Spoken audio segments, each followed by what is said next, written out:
Me ilahien e famshme, valla. Po, Ramazan. Në moment që do të ashtu të me thonë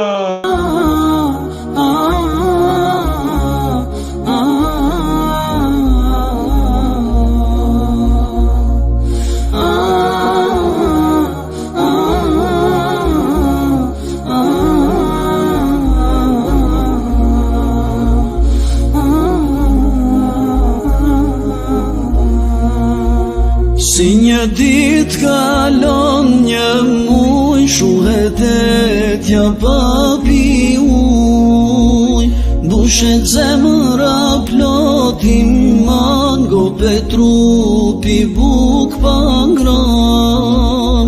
Besimtarë paprites gjohen herët në mëngjes, hajnë syfyrin me knaci, aqërojnë me krenari.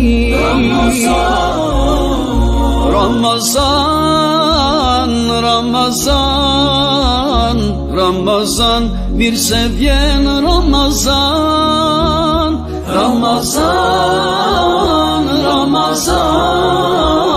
Ramazan, mirë se erdhe Ramazan.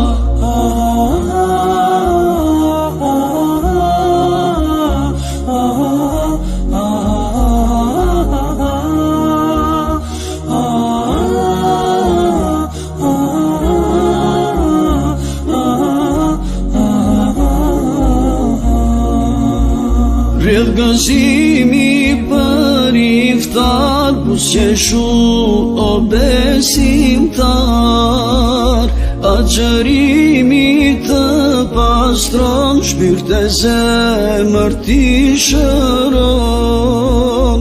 Zemra tona mbjell knatësi, të presi me plot mirësi, ti na sjell çdo të mirë, lidh shejtanin me zinxhir.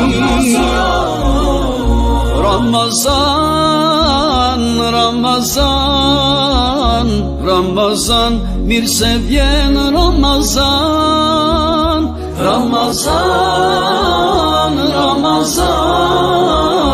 Ramazan, mirë se erdhe Ramazan.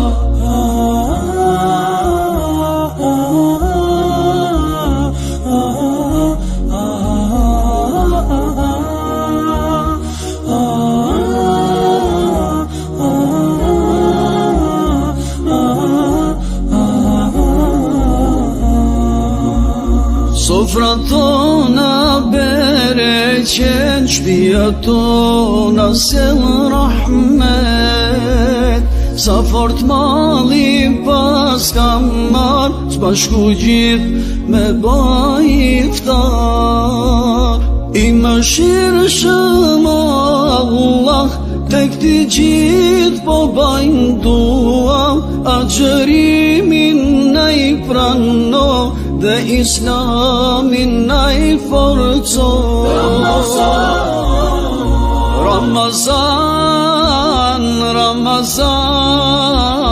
Ramazan, mirë se vjen Ramazan.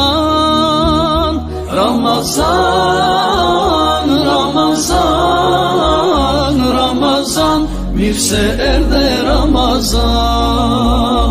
O Allahu, na e mbulso namazin dhe na e lehtëso agjërimin, dhe bëje të pranueshëm me veprat tona të mira.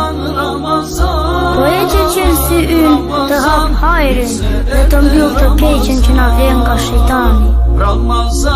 Dhe pas çdo vështirësie ta sjell lehtësim. Amin.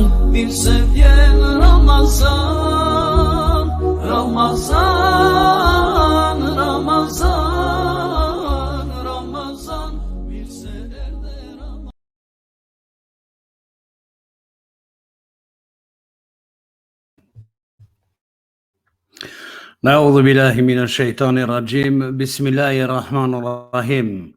Alhamdulillahi rabbil wa salatu wa salamun ala sayyidina Muhammadin wa ala alihi wa sahbihi ajma'in. Thumma ma ba'd. Pa dyshim se çdo falënderim i takon krijuesit gjithësisë, krijuesit qiellave dhe tokës. Ku ato e madhrojmë, ato e lavdrojmë, ndihmë dhe mbështetje vetëm prej tij kërkojmë, ndërsa salavatet tona më të sinqerta i dërgojmë mbi më të dashurin Allahut Azza wa Jall, mësuesin e gjithë ummetit i tij, Muhammed Mustafa në birit Abdullahut dhe familjes së tij të pastër, shokëve të tij të sinqert, radhiyallahu anhum, mbi të gjithë ata muslimanët që e kanë pasur e pasojnë dhe do ta pasojnë deri në ditën e Kiametit. Vëllezër dhe motruar, assalamu alaikum wa rahmetullahi wa ta'ala wa barakatuhu. Mirë se erdhët përsëri në edicionin e 19 me radhë. Paqja mëshira Allahu qoftë mbi ju, Allahu ju begatoft, Allahu ju gradoft, Allahu ju lehtësoft agjërimin dhe Allahu xhenetin nasib ja boft. Na si çdo herë shkojmë në fillim me prezantimin e studio numër 1 në krye me vllahun ton, Sheh Ilaz Saliun i quajtur Lazi, dhe mandej do të vazhdojmë t'i prezantojmë personelat e stafit. Kështu që unë ju përshëndes në emrin tim personal, po ne ashtu edhe në emër të stafit ton të emisionit Islam, edhe herë assalamu alaikum wa rahmetullahi ta'ala wa barakatuh. Nëse nuk keni pritesë që ta shpërndoni Allahut, pa kurrë interesa, që ta shpërndoni që të përfitojnë edhe të tjerët, sukur që përfitojmë na nga hoxhallarët e ndryshme, Allah i bekoft, që bën pjesë dhe nuk po refuzojnë në ftesën tonë. Kështu që të përfitojmë dhe inshallah do të jetë dëshmi kur dalim para Allahut me dhënë llogari. Pra, shkojmë me studion numër 1.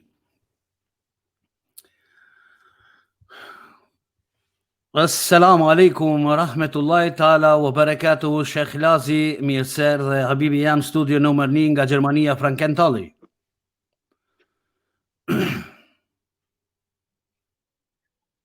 Wa alaikumussalam wa rahmetullahi ta'ala wa barakatuh. Allah i nderuam.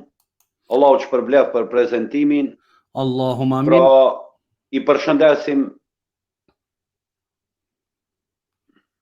i përshëndesim me selamu aleikum të gjithë shiqëuesit tonë, vëllezërit tonë, të cilët për çdo natë nuk ngurojnë që të kiqen me ne dhe të kalojnë këto çaste së bashku me ne. I përshëndesim me selamu aleikum wa rahmetullahi wa barakatuh të gjithë vëllezërit të cilët që nga fillimi na kanë përshëndesur, Allahu Xhavit Hoxha Xhavit Efendi Salihi, wa alaikumussalam, vllai i nderuar, mirë se erdhe. Përshëndesim Hoxhën Ibria Hajrullah, i cili vetëm se është inkuadruar diqanin Melaim Paçarizin. Përshëndesim gjithë stafin ton, të cilët vetëm se disa nga pjesëtarët e stafit i kemi këtu dhe do t'i paraqesim, disa na shiqojnë nga ana e spektatorëve. Neve e fillojmë pra edicionin e 19 në kuadër të programit Derset e Ramazanit me hoxhallarët misafir. Pa humbur kohë, vllai nderuar, paraqesim stafin për t'jalon pastaj kohën edhe hapjes së Kuranit me Kuranin famëlar, hapjes së programit me vllahun Vesel Sylejmanin, cilin vetëm se e kemi prezent këtu. Pasandit do të kemi edhe ndonjë surprizë në lexim të Kuranit. Atëherë me prezantimin e studios numër 3 me Mujo Jakupin nga Ohri i Maqedonisë, nga Veriu i Maqedonisë. Pra e prezantojmë assalamu alaikum wa rahmetullahi ta'ala wa barakatuh habibi jam Mujo Jakupi, mirë se erdhe, kush jam? Assalamu alaikum wa rahmetullahi wa barakatuh. Mirë gjeta vllazën. A jeni mirë? Mirë ka deshtë Allahu Azza wa Jall, ty që shkam se dhe si e kalove këtë ditën e sodit. Mashallah, elhamdulillah, ka desh zotë i mirë. Inshallah shpresojmë kalojmë sa më mirë sonte. Besoj edhe unë. Assalamu alaikum Mujo, mirë se erdhe administratori i nderuar, administratori pyetjeve dhe përshëndetjeve dhe shpërndarjeve. Allahu shpërblef për mundin dhe punën që e bën. Aleikum selam habibi. Amin, gjithashtu vëlla. Atëra pa unë burko shkojna me Gzim Salihin, studio 4 nga Roma, Italijes. Assalamu alaikum wa rahmetullahi ta'ala wa barakatuh habibi, mirë se erdhe. Dhe mirë gjeta, përshëndes gjithë shikuesit edhe juve sidomos për punën që bani punë të bukur. Selam aleikum. Dhe gjithashtu edhe juve. Selamu alaikum vëlla. Assalamu alaikum vllai nderuar administrator I përshëndetjeve dhe korrigjimeve në publik nga studio numër 4 Roma, inshallah Islame në të ardhmen. Assalamu alaikum, mirëserdhje. Wa alaikum salam vllai. Ju përshëndes gjithëve dhe shikuesit gjithashtu. Allahu shpërblet. Pra shkojmë dhe me lexuesin e Kuranit dhe do prezantojmë Vesel Salihun, Vesel Sylejmanin. Assalamu alaikum wa rahmetullahi ta'ala wa barakatuh habibi mirëserdhje. Mirëserdhje, Allah I rujt. Allahumma amin.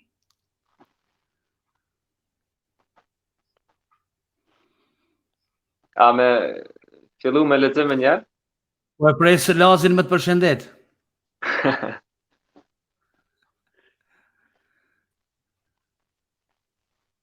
Assalamu alaikum vllai nderuar I cili e bë pjesëtar I familjes tonë më tash të madhe të programit të cilën e transmetojmë së bashku.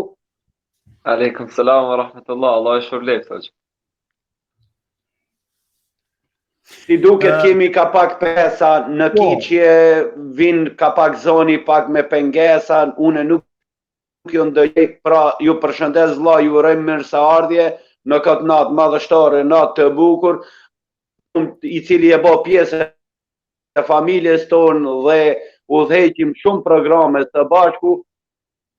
Është nga Riyadi I Arabisë Saudite me leximin e Kuranit, Allahu nderoft inshallah. Allah shpërblet, Allah nderoft edhe juve, faleminderit që.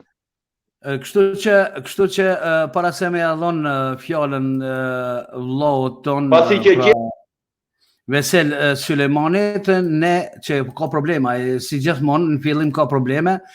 Unë kisha pas një lutje për të gjithë juve që ta shpërndani fillimisht për hir të Allahut Azza wa Jall dhe do t'japim fjalën vllaut ton Sylejmanit me një pjesë të leximit të Kuranit. Pra, skena për tyje, bismillah. Allah shpërblet.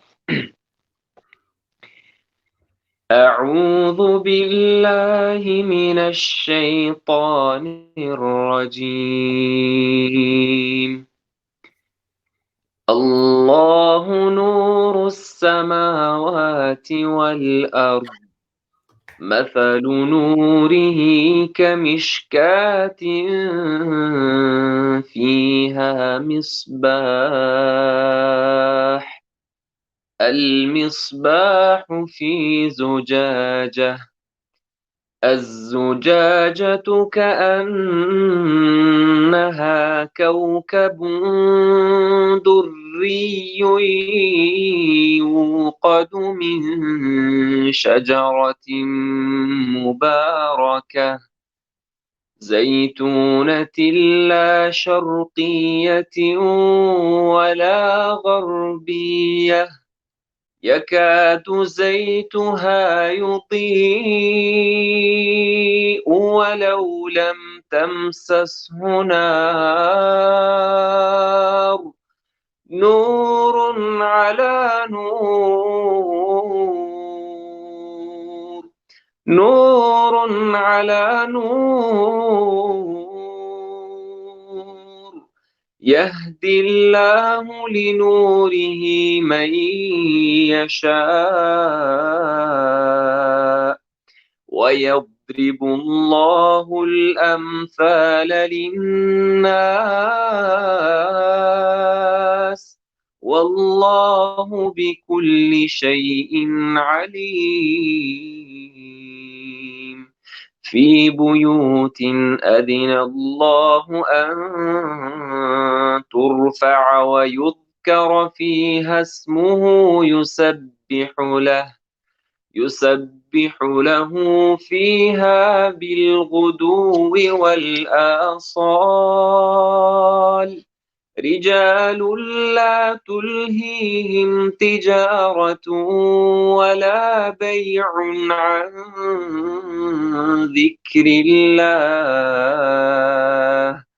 عن ذكر الله وإقام الصلاة وإيتاء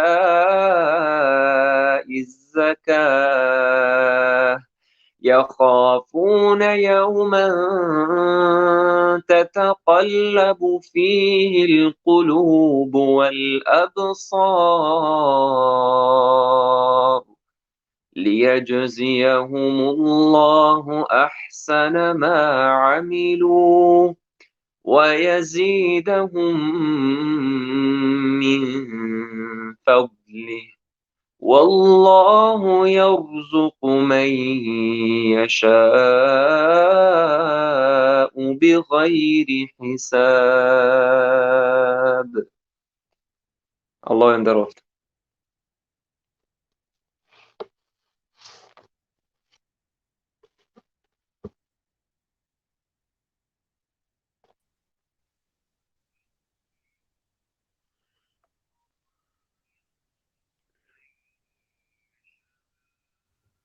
Barakallahu fik habibi, deri tash pas na fol kohë tu në mikrofonin në nalën hajri inshallah.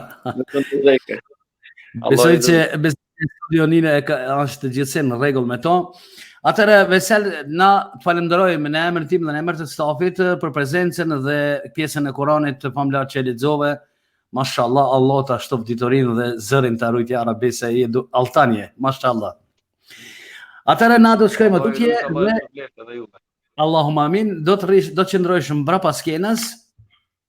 Ne inshallah do të vazhdojmë me biografin e Hoxhës son Efendi Eduardit.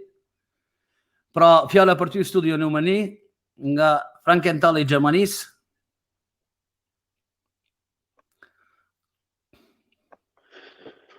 Po Allahu shpërbleft vëlla i nderuam.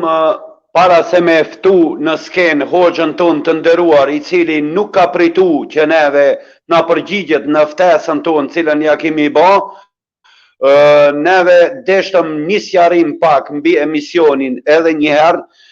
Pra ky emision Derset e Ramazanit njëherët është një emision enkas për muajin e Ramazanit ku kemi ftuar tash vetëm se kanë kalu duke marrë parasysh edhe ata lexuesit e Kuranit cilët janë edhe ata hoxhallar, edhe ilahistat cilët kemi pas hoxhallar, janë bërë diku 25 hoxhallar të cilët i kemi pas misafir në studion tonë.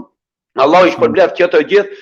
Pra kjo është enkas mesazhe, këshilla për muajin e Ramazanit, një Ramazan pak më ndryshëm nga Ramazanit tjera, ku jemi të ngujum në shtëpiat tona, ku namazet i falim në shtëpiat tona për shkak të një sprovës, epidemie apo çish ta quajmë, neve kemi marrë këtë iniciativë që të jemi së bashku me këtë emision nga ekranet tona të improvizume, nga xhamiat tona të improvizume këtune, e cila shpërndan anë kanë në botës, neve do t'ju bëjmë me dije se pas ligjëratës kanë mundësi të pyetin, por pyetjet do të jenë më së shumti rreth temës adekuate për cilën Hoxha ka zgjedhur që të flasë, mbi një çështje shumë me rëndësi, mbi fillimin e shtetit islam, ku një grup i vogël muslimanësh cilët ishin ngritën një shtet i cili ka lulzu pastaj në krije me burr shtetasin më të mirë, shembulltirën më të mirë Muhammed Mustafa sallallahu alaihi wasallam. Është një temë shumë interesante, është një temë e cila ka të bëjë me historinë islame, prandaj ju ndëgjoni me vëmendje dhe pastaj mund të parashtroni pyetje rreth kësaj çështje, por nuk do të mungojnë edhe pyetjet të cilat kanë të bëjnë me muajin e Ramazanit, por asesi nuk do të merren parasysh pyetjet provokative dhe nuk do të lejojmë më asesi të na kiqen persona të cilët do të ngatrojnë me pyetje provokative dhe të japin një kahje të kundërt të emisionit tonë, të cilën neve e bëjmë fi sebilillah për hir të Allahut. Ndërsa shpërndarjet vazhdojnë, gjithashtu ju mund të shpërndani për hir të Allahut, duke mos u shpërndan nga ana materiale as ne as ju, por shpërblimin ta marrim nga Allahu xhallashanuhu. Pra i përshëndesim edhe të gjithë ato pjesëtar të stafit tonë të cilët akoma, domethënë nuk i kemi përshëndet, sikur këshilltarët Xhevdet Isakun nga Gjermania, Vendim Hoxha, po ashtu nga Belgjika, si dhe hoxhallarët tonë, Omer Efendi Dautin, ideatori i programit, Imberja Efendi Hajrullaj, cili ve lidhje me hoxhallarët, si dhe Bujar Efendi Mezinin, i cili sonte më duket ka problem me rimën, nuk kanë rimë dhe ndoshta nuk do të mund të kiqet. Pra ne vazhdojmë programin duke e mbajtur akoma edhe për një 5 minuta apo 3 minuta në skenë Hoxhën e nderuar për të pa dhe për të njoftu shiqësit tonë se kush është Hoxhë Eduard Thartori. Para se të paraqisim Pra, Hoxhën, kush është Hoxhë Eduard Thartori? para se të paraqisim Hoxhën dhe biografinë e tij, unë kisha pas dëshirë që të thënë të gjithë shikuesit, ata që janë këtu dhe ata që do të vinë, mund t'i bëjnë, kanë mundësi që t'i bëjnë pyetje drejt pas drejti nëpërmjet WhatsApp-it në numrin ku është i postuar poshtë në +41 76 713 63 74, pra +41 67 713 63 74. Një dhe dyta kisha pas dëshirë që ti paralajmëron natën e Lejlutil Kadr, kohën e kemi Musafir. Pra natën e Kadrit dhe jetë një natë e veçantë, ashtu si që është nata e Kadrit dhe shpresojmë ta kemë arrit në natën e 27 për shkak se nata e Kadrit gjendet brenda Ramazanit ose më saktë në bazë të haditheve të pejgamberit sallallahu alaihi wasallam në 10-shin e fundit të Ramazanit dhe neve e kërkojmë çdo natë, por fokusohemi më shumë në natën e 27 ku do të kemi misafir 3 lexues më të mirë të Kuranit, pra 3 hafizat të Kuranit dhe do ta kemi doktor Zekiria Bajramin me një ligjerat modeste, këshilla motivuese për muslimanët gjithandej. Pra kemi një misafir të nderuar doktor Zekiria Bajramin dhe 3 lexuesit e Kuranit dhe do të bëjmë një dua dhe do ta ndriçojmë këtë natë edhe ashtu të ndriçuar me ibadetet tona, me lutjet tona, me Kuranin famëlar ku në atë natë ka zbrit Kurani. I ndershëm vëlla, pa humbur kohë do ta bëjmë prezantimin e Hoxhës, pra me pyetjen cilën e kemi shtruar në sfond, kush është Hoxhë Eduard Thartori? Për të gjithë ata të cilët nuk e njohin dhe ne të cilët jemi këtu në studio, të cilët kemi rastin sot ta njohim Hoxhën tonë të nderuar dhe i cili do të jetë edhe më pas bashkëpunëtori jon në programet tona të radhës edhe pas Ramazanit, Hoxhë Eduard Thartori lindi në Kavajë në vitin 1978. Shkollimin fillor dhe atë të mesëm e kreu në vendlindje, ndërsa diplomoi në sheriat në Universitetin Al-Aman në Yemen. Mashallah. Është autor i disa tituj librash me temë sociale dhe fetare dhe përkthies nga arabishtja dhe nga anglishtja. Mashallah. Ka shërbyer si imam për 15 vjet në Kavajë dhe jashtë saj. Dhe sonte vllai i nderuar dhe shiqësit ton, kemi nderin ta kemi Misafir Hoxhën e nderuar në di studiot tona, studio numër 1 Islami është dritë Frankenthal, Gjermani, dhe studio numër 2 RTV emision Islam Ebu Bekër Sidik u Zvicër, dhe Hoxhën e ftojmë në skenë me përshëndetjen më të bukur islame, përshëndetjen e banorëve të xhenetit. Assalamu alaikum wa rahmetullahi ta'ala wa barakatuhu. Mirë se erdhe Hoxhë nderuar, Allahu ju shpërblet për prezentën dhe që keni pranuar të jeni pjesë e emisionit tonë. Wa alaikum salam wa rahmetullahi wa barakatuh. Vëllezër dhe miq dashur, sigurisht unë ju falenderoj shumë për këtë ftesë që keni bërë. Normalisht komplimentet e mia më të mira që për këtë lloj lidhje që keni bërë, domethënë, sigurisht nevoja është ajo që e bën njeriu të shpik gjëra të reja, mënyra të reja, domethënë për të arritur qëllimin që ka. Gjithçka është fillon nga zemra, kur don njeriu me bërë një punë të mirë, një vepër të mirë po kur nuk ndodhin ato mundësitë që duhet të jenë, Allahu xhaleshanuhu ja jep ilham pastaj atij njeriu nga nevoja që ka, ja jep ilham me gjetë mënyra të reja se si ai me përcjell dallë, me përcjell dhe misionin. Edhe sinqerisht kjo lloj mënyre që ju e keni bërë më pëlqen jashtëzakonisht shumë dhe shpresoj që të ketë bereqet të madh inshallah kjo Allah. Allahumma amin. Ndjehem shumë i kënaqur që jam mik i juaj në këtë emision të ftuar. Vëllezër dhe miq dashur, unë pa humbur kohë do të filloj me ligjëratën time, domethënë që kisha përgatitur për ju sot. Hoxhë nderuar. Po. Hoxhë nderuar, para se të filloni, deshta pak ndërlidhem një shpjegim për shiquesit, pak ta fillojmë si një pyetje dhe do t'ja japim rastin. Do me thonë, ju keni zgjedh një temë shumë të bukur, pra fillimet e shtetit musliman, një shtet shembull i cili u ngrit nga Muhammed Mustafa sallallahu alaihi wasallam, edhe pse me një numër të vogël muslimanësh, peripecit dhe drejtësia që u vu në atë shtet, pra i cili shtet sot mungon në mbar globin, dhe të cilën neve duhet krenohemi që e patëm dhe duhet ta marrim shembull inshallah taala nga vendet tona sot muslimane, por që u mungon kjo vendosja e shtetit nga burgshteti më i mirë i gjithë historisë njerëzimit, Muhammed Mustafa sallallahu alaihi wasallam. Sallallahu alaihi wasallam. Atëherë fjala për ju, hoxhi i nderuar. Unë salut të gjithë prezent që janë musafir që ta bëjnë sharë dhe ta shpërndajmë, ndërsa japim fjalën hoxhës. Bismillahirrahmanirrahim, fjala për ty hoxhë.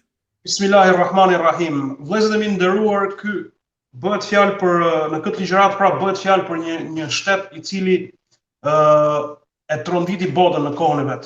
E tronditi botën dhe vazhdon akoma sot kësaj dite, domethënë të japi efektet e tij, domethënë tek gjithë njerëzimi.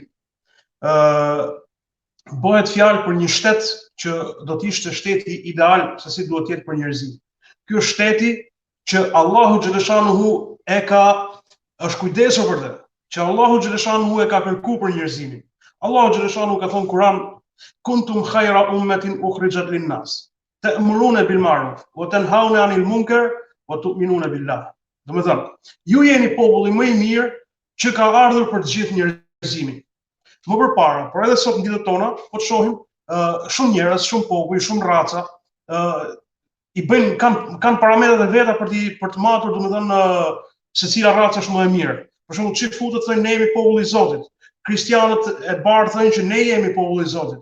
Etj me radhë. Domethënë racizëm në të gjitha anët ka qenë, është dhe vazhdon të jetë, edhe do të jetë, domethënë kur nuk ka islam.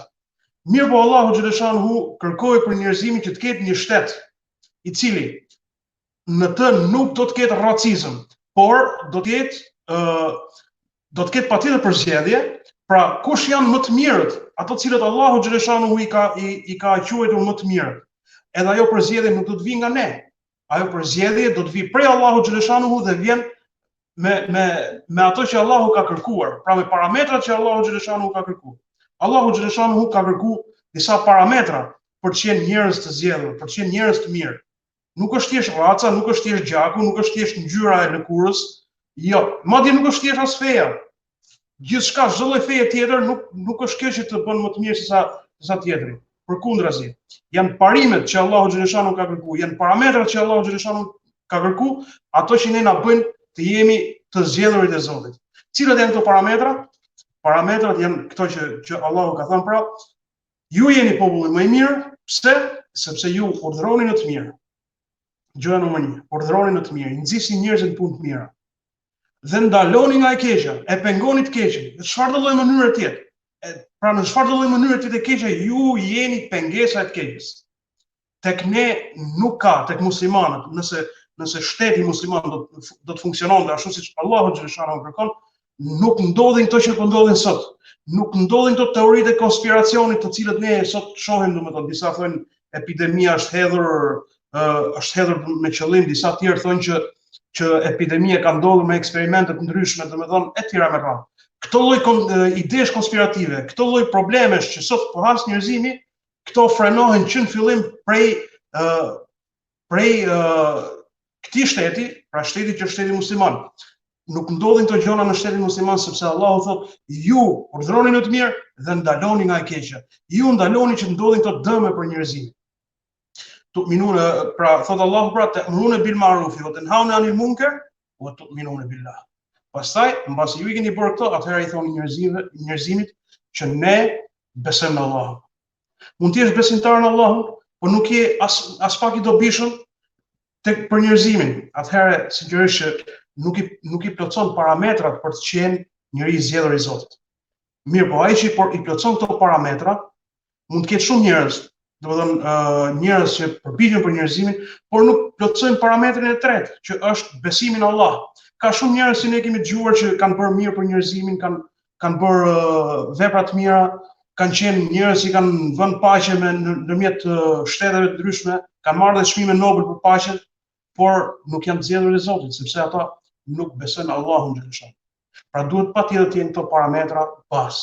Parametri i parë është që të jesh dobishëm për njerëzimin në misionin tënd këtu, por të jesh kryesor e gjithë tyre, të jesh besimtar i Allahut xhaleshan, ta njohësh Allahun xhaleshan hak. Vëllezër nderuar, tani le të futemi në temën tonë që është fillimet e shtetit musliman. Them shteti musliman dhe nuk them shteti islam, jo se nuk i shkon ky emër, shteti islam i shkon më mirë. Mirë po në veshin tonë ne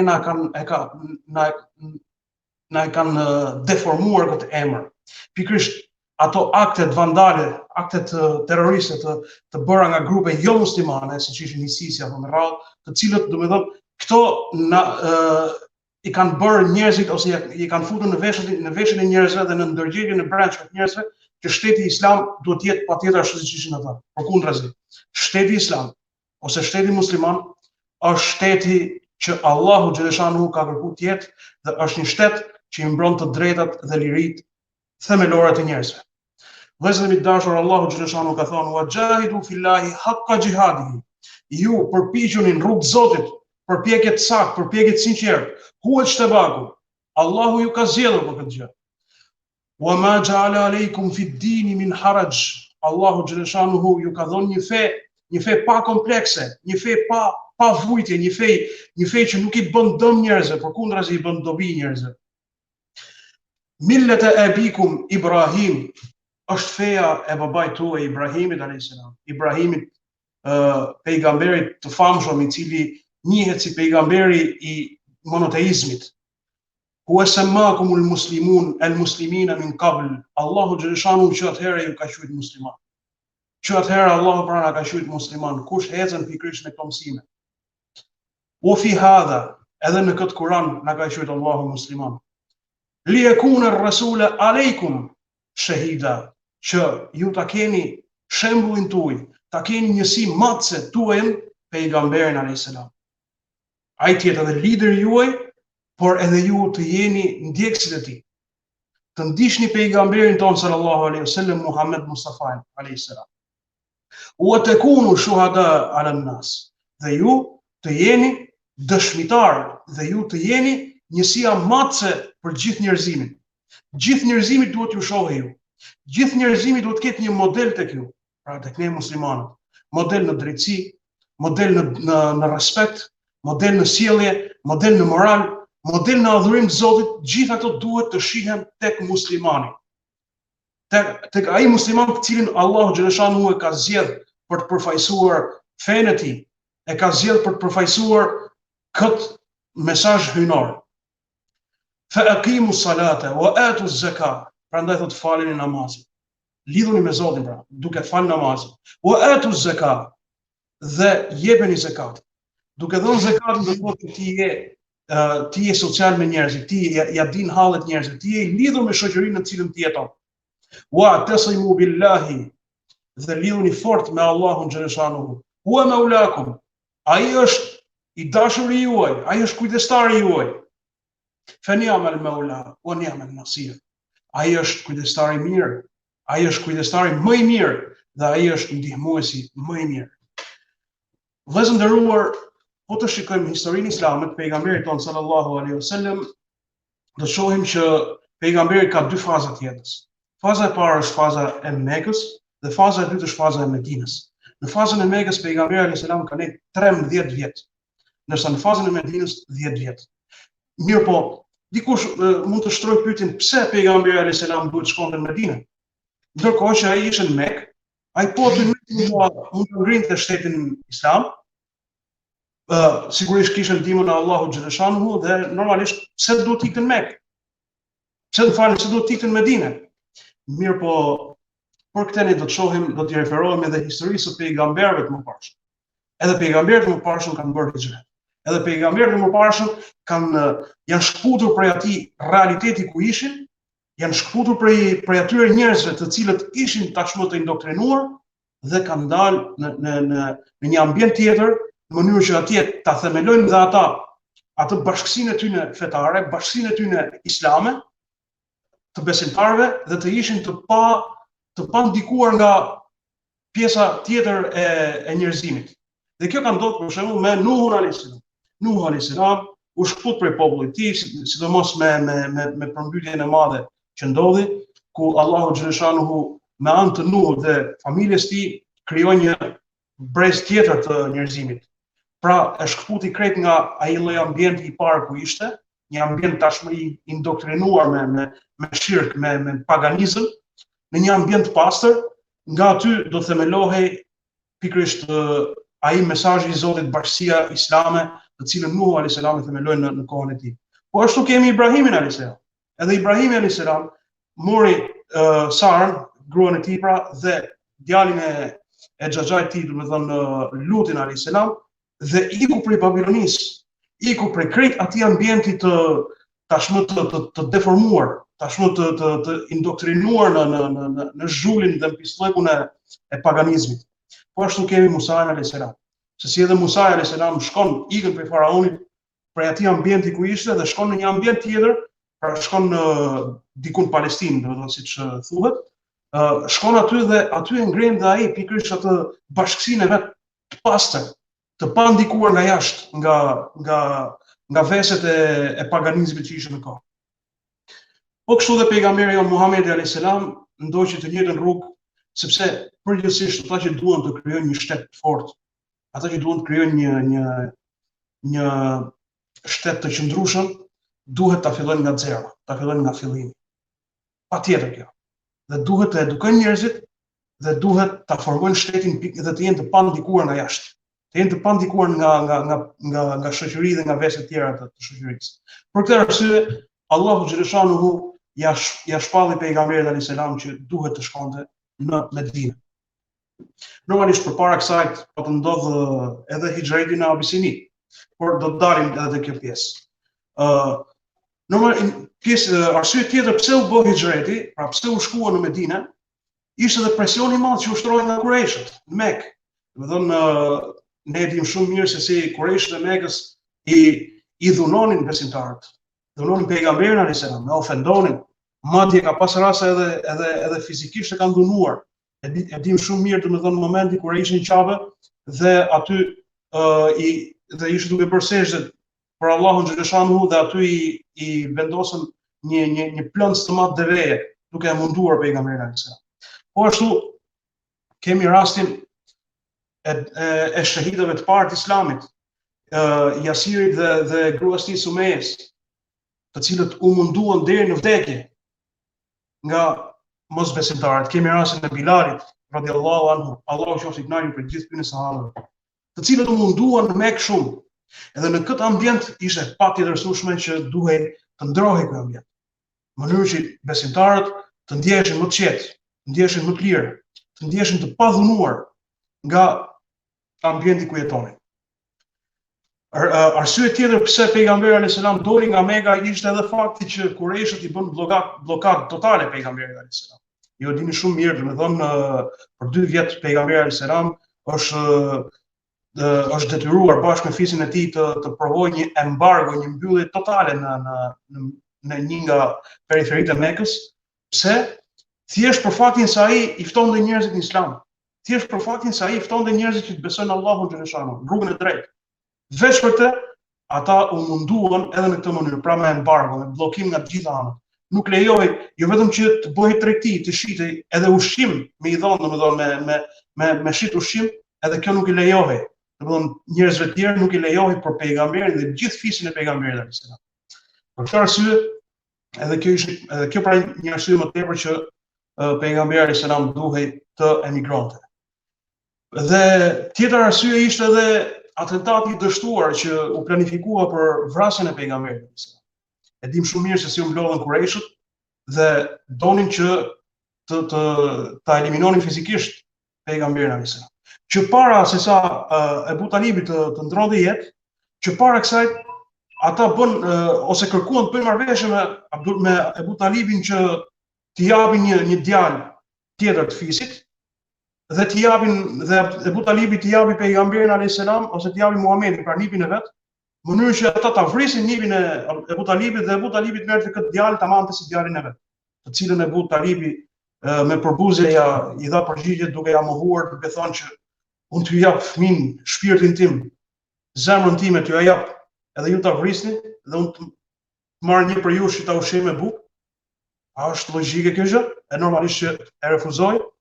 Mirë po ata Kurejshët dhe paria e Mekës planifikuan pra këtë atentat ku do të mblidheshin gjithë antarët e fisëve, do të mblidheshin gjithë djem nga antarët e ndryshme të fisëve të Mekës për t'i bërë atentat pejgamberit alayhis salam. Atentat që, siç e dini shumë mirë, rezultoi dështuar, sepse Allahu xhaleshanuhu e ruajti pejgamberin e tij duke lajmëruar që duhet të largohej për në Medinë. Siç thamë më përpara, pejgamberi alayhis salam i dërgoi disa nga sahabët e tij në Abisini, në Habesha. Prej tyre ishte Xhafer, ishte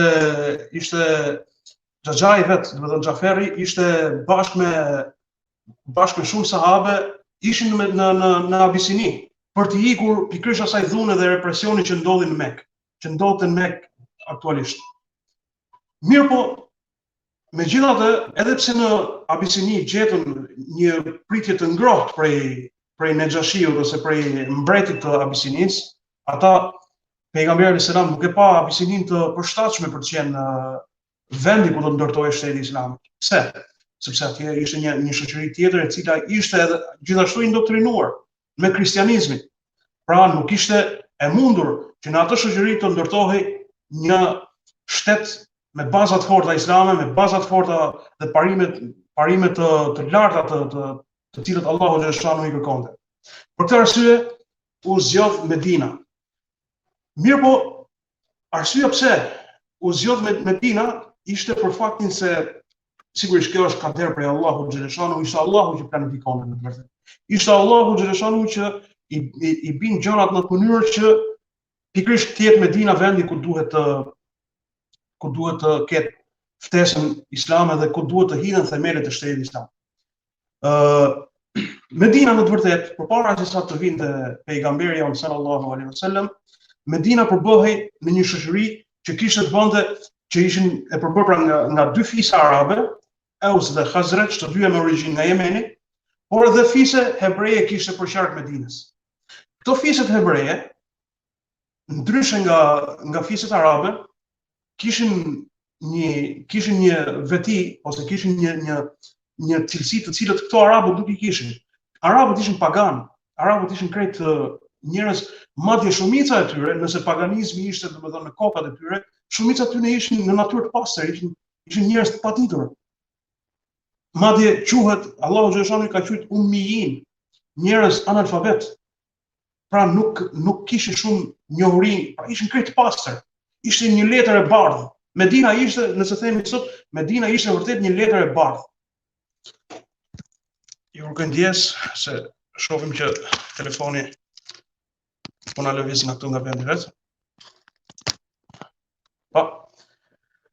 Edhe për këtë arsye arabët duke qenë të tillë në atë natyrën e pastër dhe pa shumë komplekse, hebrejt ndryshe nga këta ndryshonin për faktin se hebrejt ishin popull që i kishte zbrit udhëzim prej Allahu xhaleshanuhu, mesazhi. Mirë, po ai mesazh ishte devijuar, pra që në kohën e Musait alayhis salam, ata kishin mesazhin prej Allahu xhaleshanuhu. Mirë, po ai me kalimin e kohës ai mesazhi ishte devijuar. Mirë, po në librat e tyre shkruhej se ishte koha që të vi pejgamberi i fundit. Pejgamberi të cilin ata e prisnin, do të jetë vula e pejgamberëve do të vinte. Dhe e dinin shumë mirë se pejgamberi do të vinte pikërisht në ato zona, në zonën e Qabës, pra Mekës dhe në Medinë. Pikërisht dihej kjo. Dhe shpesh herë, sa herë që kishin konflikte dhe përplasje me arabët, me medinasit, këta hebrej thoshin që ne kur të vijë ai pejgamberi që ne presim, vula e pejgamberëve, kur të vijë, ne kemi për t'ju shujt, ne kemi për t'ju shkatru krejt. Dhe arabët habiteshin. Arabët ishin në një ignorancë plot të kjo çështje, nuk dinin. Ata gjithmonë sa herë që hebrejt ja thonin këtë çështje, ata gjithmonë friksoheshin, kishin frikë se vërtet do të ndodhte kjo. Dhe rreth 2 vjet para se sa të bëhej hijreti, një grup prej banorëve të Medinës shkon për të bërë haxh në Mekë. Haxhi, të dashur vëllezër dhe motra, haxhi ka qenë asnjëherë nuk është ndërprerë, domethënë. Edhe para Islamit haxhi ka qenë, që në kohën e Ibrahimit alayhis salam. Domethënë që në atë kohë kur Allahu xhaleshanu urdhëroi Ibrahimin alayhis salam të thrasin njerëzit për në haxh, që në atë kohë haxhi ka qenë. Edhe pse në kohë pas kohe ka qenë i mbuluar nga paganizmi i Kurejshëve dhe i Arabëve në përgjithësi, por haxhi ka qenë. Dhe aty në haxh këta 12 persona nga Medina dëgjojnë se pas ka dalë ai pejgamberi që thonë hebrejt, i thënë xifut, pas ka dalë këtu në Mekë. Dhe më njëherë shkojnë të takojnë. Sa po shkojnë të takojnë, e shohin pejgamberin alayhis salam dhe rrin para tij, rrin të homë se letra e bardhë. Zemrat ja kishin hap. E bën këtë edhe nga frika. Çfarë frike? Jo frikë për pejgamberin alayhis salam. Frikë për xifutëve me ata. Xifutët aty kërkonin që sa po të vi pejgamberi, ne do të shkojmë, do të jemi ushtri aty dhe do t'ju vrasim, do t'ju shkatrojmë. Për këtë arsye, ata më njëherë sa po e pan pejgamberin alayhis salam, më njëherë pranuan të ishin shokët e pejgamberit. Pranuan të ishin përkrasit e pejgamberit alayhis salam. Filluan të dëgjojnë për pejgamberin alayhis salam. Filluan ta mushin zemrën me besim. Imagjinoni se si vjen besimi tek ajo zemër e pastër, ajo zemër e bardhë, ajo zemër që nuk i njeh fare këto ndasi, që nuk i njeh këto paragjykime. Një zemër e pastër, plus edhe një zemër e friksuar se dikush anë ma tanë është gati për ta shkatruar. Kështu ishin ata besimtarët e Medinës në asaj kohë. 12 vete, 12 burra. Shkuan tek pejgamberi alayhis salam, dëgjuan për pejgamberin alayhis salam, e mushën zemrën e tyre me iman dhe mbas gjithë kësaj dhanë një besë tek pejgamberi. Vetë pejgamberi alayhis salam i kërkoi besë. I tha do të bëjmë besë bashkë. Ky në 12 burrave i tha do të lidhim një besë. Çfarë besë do të jetë? Çfarë kushte do të ketë ajo besë? Kushti i parë, të mos bëjnë shirk tek Allahu xhaleshanu. Pra mos adhurojnë kënd tjetër veç Allahut. Kushti i dytë, mos vjedhin. Kushti i tretë, mos bëjnë immoralitet. Kushti i katërt, të mos vrasin fëmijët e tyre, siç e vrisin arabët më përpara, duke i vrarë, domethënë, sidomos fëmijët femra i vrisnin sepse një traditë e vjetër që nuk duam të zgjatemi shumë, një traditë fisnore, domethënë kabilesh që kush kishte femra ishte i turpruar e me radhë. Është një çështje që s'duhet ta zgjasim shumë. Pra të mos vrasin fëmijët e vet dhe të binden, pra të jenë të bindur ndaj pejgamberit alayhis salam kur ai t'i kërkonte që të bëjnë punë të mira. Bukur. Këto kushte ishin për të edukuar këta njerëz, këtë bërtham të parë, kjo quhet bërthama e parë e shtetit të pejgamberit alayhis salam, shtetit të Islamit. Kjo bërtham për 12 burrash. Edhe ata për një vit me radhë e mbajtën këtë besë, e mbajtën këtë, të më falni, duhet herën tjetër ta fiksoj çik më mirë të telefonin këtu te vendi, ju kërkoj shumë ndjes. Pra, këta e mbajtën, të më falni, këta burra e mbajtën besën. Për një vit me radhë, këto burra e mbajtën vetë. Mirë po pejgamberi alayhis salam çfarë bëri? Bashkë me këto burra, dërgon një nga shokët e vet. Musab ibn Umairin radiallahu anhu.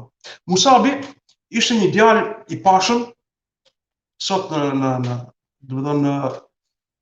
në parametrat e sotëm, domethënë ai ishte vërtet një djalë që kishte pamje dhe vinte nga një familje e lartë, familje aristokrate të Mekës, pra të pasur, dhe ishte njëri i cili i zgjidhte rrobat e tij, ndiqte modën e kohës. Pra kishte vërtet një lloj shije të veçantë se si dukej para njerëzve. Dhe njerëzit kur e shihnin, domethënë gjithmonë e respektonin për shijet e tij që kishte me veshjen e tij dhe pamjen që kishte. Pejgamberi alayhis salam, jo pa qëllim e zgjedh këtë njerëz, ai mund zgjidhte edhe shumë nga sahabët e tjerë, ti çonte në Medinë, bashkë me këta 12 burra. Por nuk i zgjodhi. Zgjodhi pikërisht këtë person, sepse do të ishte një person. Ky ishte ambasadori i parë i Islamit. Musab ibn Umairi, ambasadori i parë i Islamit. Këtë e zgjedh pejgamberi alayhis salam për të shkuar në Medinë për t'i ftuar njerëzit në Islam. Mirë po aty kishte probleme.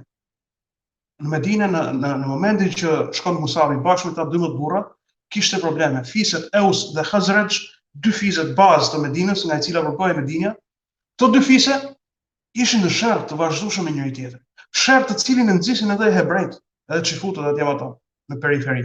Beni Kurejda, Beni Kainuka dhe Beni Nadiri. Të tre këto fise shtinin domosdoshmë zjarrin e fitnes dhe problemeve në Medinë. Mirë po, Musab ibn Umeri, kur shkoi në Medinë, me elokuencën e tij, një djalë i pashëm, ardhur prej pejgamberit alayhis salam, zemrën e mbushur me iman, shkon tek në Medinë dhe më i herë takon të parin e fisit Khazraj, Saad ibn Ubad. Edhe i thot, unë kam ardhur për dërguarit sallallahu alaihi wasallam, kam ardhur dhe du t'ju ftoj në Islam. Në ato momente Saad ibn Ubad, kur e shef, duke qenë i pari i vendit, thot, çam duhen mua? Ai thot, më lejo të tregoj çfarë kam. Pastaj po mos pëlqej, s'ka problem, unë largohem. Dhe kur ja tregon, kur i knon ajetet e Kuranit, kur ja tregon se mesazhin e Islamit, Saadit, ati i nguret në zemër. Islamit pra Saadit i hyn direkt Islamin në zemër. Dhe më herë fillon ta dëgjoj me vëmendje. Dhe prej aty i thot Musabi, i thot ti duhet patjetër të bësh paqe me Khazraj. Me Eus, me fisin Eus, duhet të bëni paqe. Këtu do të vi pejgamberi jon sallallahu alaihi wasallam. Dhe kur ai të vi këtu, duhet patjetër ju të jeni në paqe. Nuk duhet të ketë trazira. Dhe kështu bëri, takun edhe përfaqësues të fisit të Eusit dhe u bashkuan dhe bën paqe. Tashmë në vitin e dytë ose një vit para se sa të bëhej emigrimi, pejgamberit alayhis salam e takojnë në Mekë, i shkojnë pikërisht 73 burra dhe 2 gra. 73 burra dhe 2 gra shkojnë në Mekë për të takuar pejgamberin alayhis salam me iman, me shpirt, me zemër, donin ta njihin kush ishte ky pejgamber. Kush ishte ky njeri që ofronte këtë mesazh kaq të bukur, kaq të pastër, kaq të ngrohtë për shpirtin, për zemrën. Ishte ky mesazh që kishte vënë paqen në Medinë. Nuk po ndjeheshin më luftrat, luftimet me njëri tjetrin, sherrët banale që bënin me njëri tjetrin. Gjithçka kishte rënë qetësi. Medinën kishte filluar ta ngrohte Islami. Shkuan këta burra dhe gra tek pejgamberi alayhis salam. Tinës në heshet plot, bashkë me haxhit e tjerë, mirë po këta u veçuan dhe shkuan tek pejgamberi alayhis salam. Dhe mos ju takuan me pejgamberin alayhis salam, në këtë kohë pejgamberi alayhis salam ka qenë bashkë me xhoxhan e tij Abbasin radhiyallahu anhu. Abbasin në të vërtetë, pikërisht në këtë kohë nuk ka qenë musliman. Ama ka qenë dëshmitar edhe i ka thonë, me që ju, pra bihet dakord bashkë me pejgamberin që të transferohet pejgamberi që shkojë të bëjë hijret në Medinë. Me që ju do ta merrni, ju patjetër do ta mbroni. Sepse nëse s'e mbroni, më mirë na thoni sot, e kam këtu e mbroj vetë nipin tim, me jetën time, se sa ta merrni atje edhe ta lini mbart. Ata sigurisht kur e dëgjojnë këtë fjalë, fillon të ndjejnë një kënaqësi të madhe që pejgamberi të shkonte tek ata dhe fillon të gjithë të shprehin gatishmërinë që do ta mbrojnë me jetën e vet. Dhe u bë në fakt në pikërisht në këto momente bëhet edhe ajo që quhet besatimi i dytë, besa e dytë. Në këtë besë, nëse besa e parë ishte individuale, kjo besë që do të vinte tani do të ishte besë për gjithë popullin. Dhe çfarë ishte kjo besë? Besa që do të jenë me pejgamberin alayhis salam, qoftë në lehtësi, pra qoftë kur janë mirë, qoftë kur janë keq. Qoftë kur është kohë e mirë, qoftë kur është kohë e vështirë. Të jenë me pejgamberin alayhis salam. Të jenë me pejgamberin alayhis salam krah tij, qoftë në pasuni, qoftë në fukarallik, qoftë në varfëri. Të jenë me pejgamberin alayhis salam kur ai të nxjisi njerëzit të mirë dhe të ndalojnë nga e keqja. Dhe të jenë të guximshëm në rrugën e Allahut xhaleshanu. Se kjo fe, ky shtet që po ngrehet, ky shtet patjetër do të ketë sfida, të cilat ne do t'i shohim më vonë.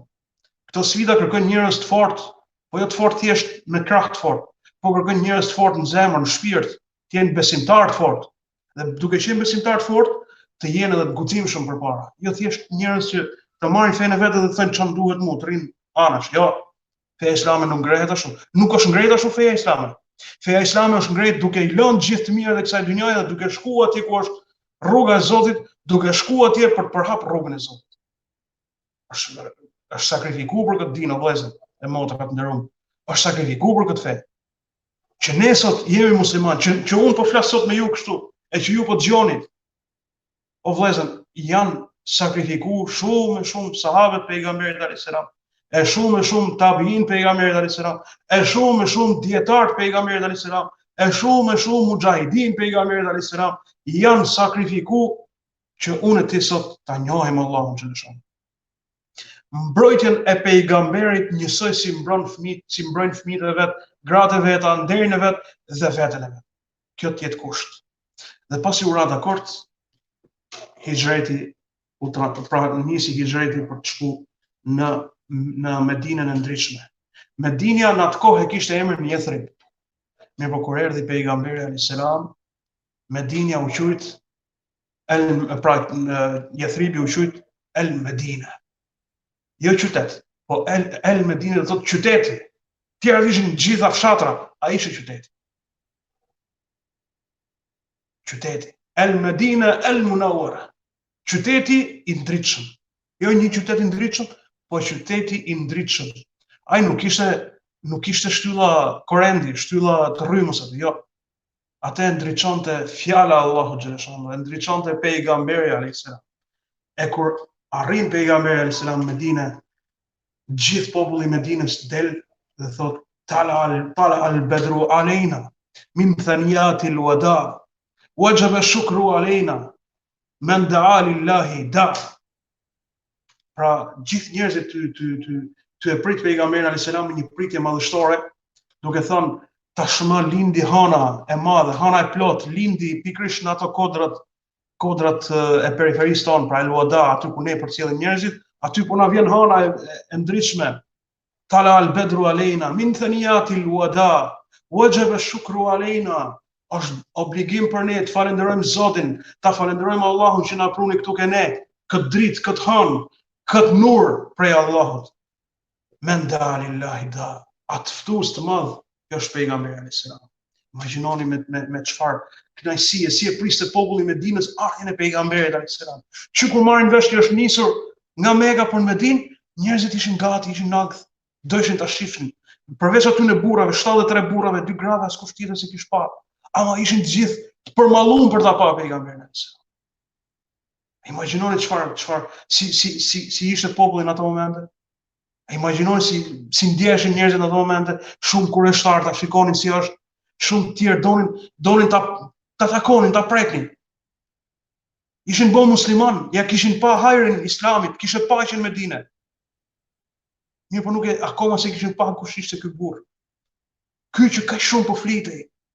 Ky bedri i madh, hana e madhe e plot, e cila po vinte.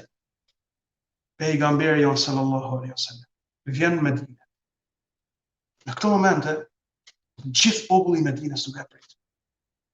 Populli i Medinës krejt e donin ta shihnin. Shumica ishin bo musliman tashmë, një pjesë e vogël ishin kurioz, thjesht donin ta shihnin.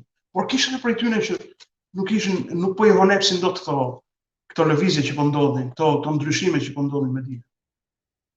Bëhet fjalë për Abdullah ibn Ubej ibn Selul. Ky burr kishte një ambicie të madhe për të bërë i pari i Medinës. Dhe kishte lobuar kishte njerëzit e vet, domethënë kishte lobuar që ky të bëhet i pari i vendit. Mirë po kur pa që erdhi Muhamedi alayhis salam, u sfumua ose krejt mesazhit i krejt përpjekjet e tij shkuan bosh. Po vinte dikush tjetër që ishte shumë i lartë se ai. Populli nuk e kishte momentin tek Abdullah ibn Ubej, po e kishin mendin tek pejgamberi i Zotit sallallahu alaihi wasallam. Nga ana tjetër aty në periferi jahudit që futët. Edhe ata po shihnin me shumë kurreshtje. Mi po ndryshe nga ata tjerët që futët kishin një problem tjetër me pejgamberin tonë. Që futët mendonin se pejgamberi jon, pejgamberi i fundit do të vinte prej prej tyne, tishe prej gjakut tyne, çifut, tishe hebrej. Por jo, Allahu desh, si thot edhe në Teuratin e Musait alayhis salam, kam për ta sjell pejgamberin e fundit prej gjirit të vëllezërve të tyre. Dhe kush ishin vëllezërit e Çifutit? Ishin arabët. Vëllezërit e Çifutëve, të hebrejve, ishin arabët. Çifutët rrjedhin nga Ishaku, kurse arabët rrjedhin nga Ismaili. Dhe Ismaili dhe Ishaku të dy janë bijtë e Ibrahimit. Pra nga gjiri i vëllezërve të tyre, unë do ta sjell, thot Allahu në Teurat, do ta sjell pejgamberin e fundit. Pejgamberin i cili është analfabet, e megjithatë në gojën e tij do të vendos fjalët e mia. Në gojën e tij do të vendos të vërtetën. Ky ishte Muhamedi sallallahu alaihi wasallam. Erdhin në Medinë dhe njerëzit filluan të ndjejnë ndryshimin. Shumë njerëz fillonin të atakonin. Ata të cilët nuk e njihnin, hapnin, ngrenin kokën për ta pa kush është. Dhe pasi u stabilizu që është gjendja, e dini shumë bukur atë historinë e devës se si pejgamberi alayhis salam i thot, unë do ta lej devën, se gjithë duke ftuar pejgamberin alayhis salam. O i dërguar i Zotit, hajde në shtëpinë time, o i dërguar i Zotit, hajde në shtëpinë time. Me radhë. Mirë po, pejgamberi alayhis salam thot, do t'ja lej devës sot ta zgjedhë se ku do të qëndroj. Edhe deveja niset vetë deri ku Allahu xhaleshanuhu e urdhëron që të qëndrojë dhe pikërisht aty do të ndërtohej edhe shtëpia e pejgamberit alayhis salam dhe bashkë me të dhe xhamia e pejgamberit alayhis salam do të ndërtohej pikërisht atë vend. Edhe ajo ndodhi afër shtëpisë e Ebu Ejub el Ensarit, i cili do të ishte mikpritësi i parë i pejgamberit alayhis salam. Pa hyrë në detaje shumë, do t'ju tregoj se çfarë janë tiparet e shtetit islam. Çfarë misioni ka shteti islam? Pse pejgamberi alayhis salam në Medinë erdhi në Medinë dhe çfarë duhet bënte aty? Dhe gjëja që bëri pejgamberi alayhis salam ishte për të ngritur, pra për t'i treguar njerëzve dhe për ta ngritur fjalën e Allahut xhaleshanuhu. Për të qenë Allahu xhaleshanuhu Zoti i krejt njerëzve, për ta njohur Allahun xhaleshanuhu të gjithë njerëzit dhe për t'u nënshtruar vetëm Allahu xhaleshanuhu. Siç thot më mbrapa njëri prej sahabëve thot, erdhëm këtu në Kadisie, pra, erdhëm këtu thot për t'i nxjerrë njerëzit nga adhurimi i njerëzve në adhurimin e Zotit njerëzve. Për t'i nxjerrë njerëzit nga ngushtësia e dynjas për në gjersinë e ahiretit, gjersinë e xheneteve, në kënaqësinë e Zotit. Për t'i bërë njerëzit vetëm robër të Allahut. Ky është mesazhi i parë. Ky është misioni i parë i Islamit. Ky është misioni i parë i shtetit islamik. Liyekuna kalimetullahi hiya al-ulya, që të jetë fjala e Allahut të jetë ajo më e larta. Pastaj pejgamberi selam u mor me lidhjen e shoqërisë muslimane të vendit. Një shtet nuk mund të qëndrojë pa popullin, po qëse populli nuk është i stabilizuar, po qëse populli nuk është i lidhur me njëri tjetrin. Klasa ose grupe të ndryshme të shoqërisë duhet patjetër të jenë të lidhura.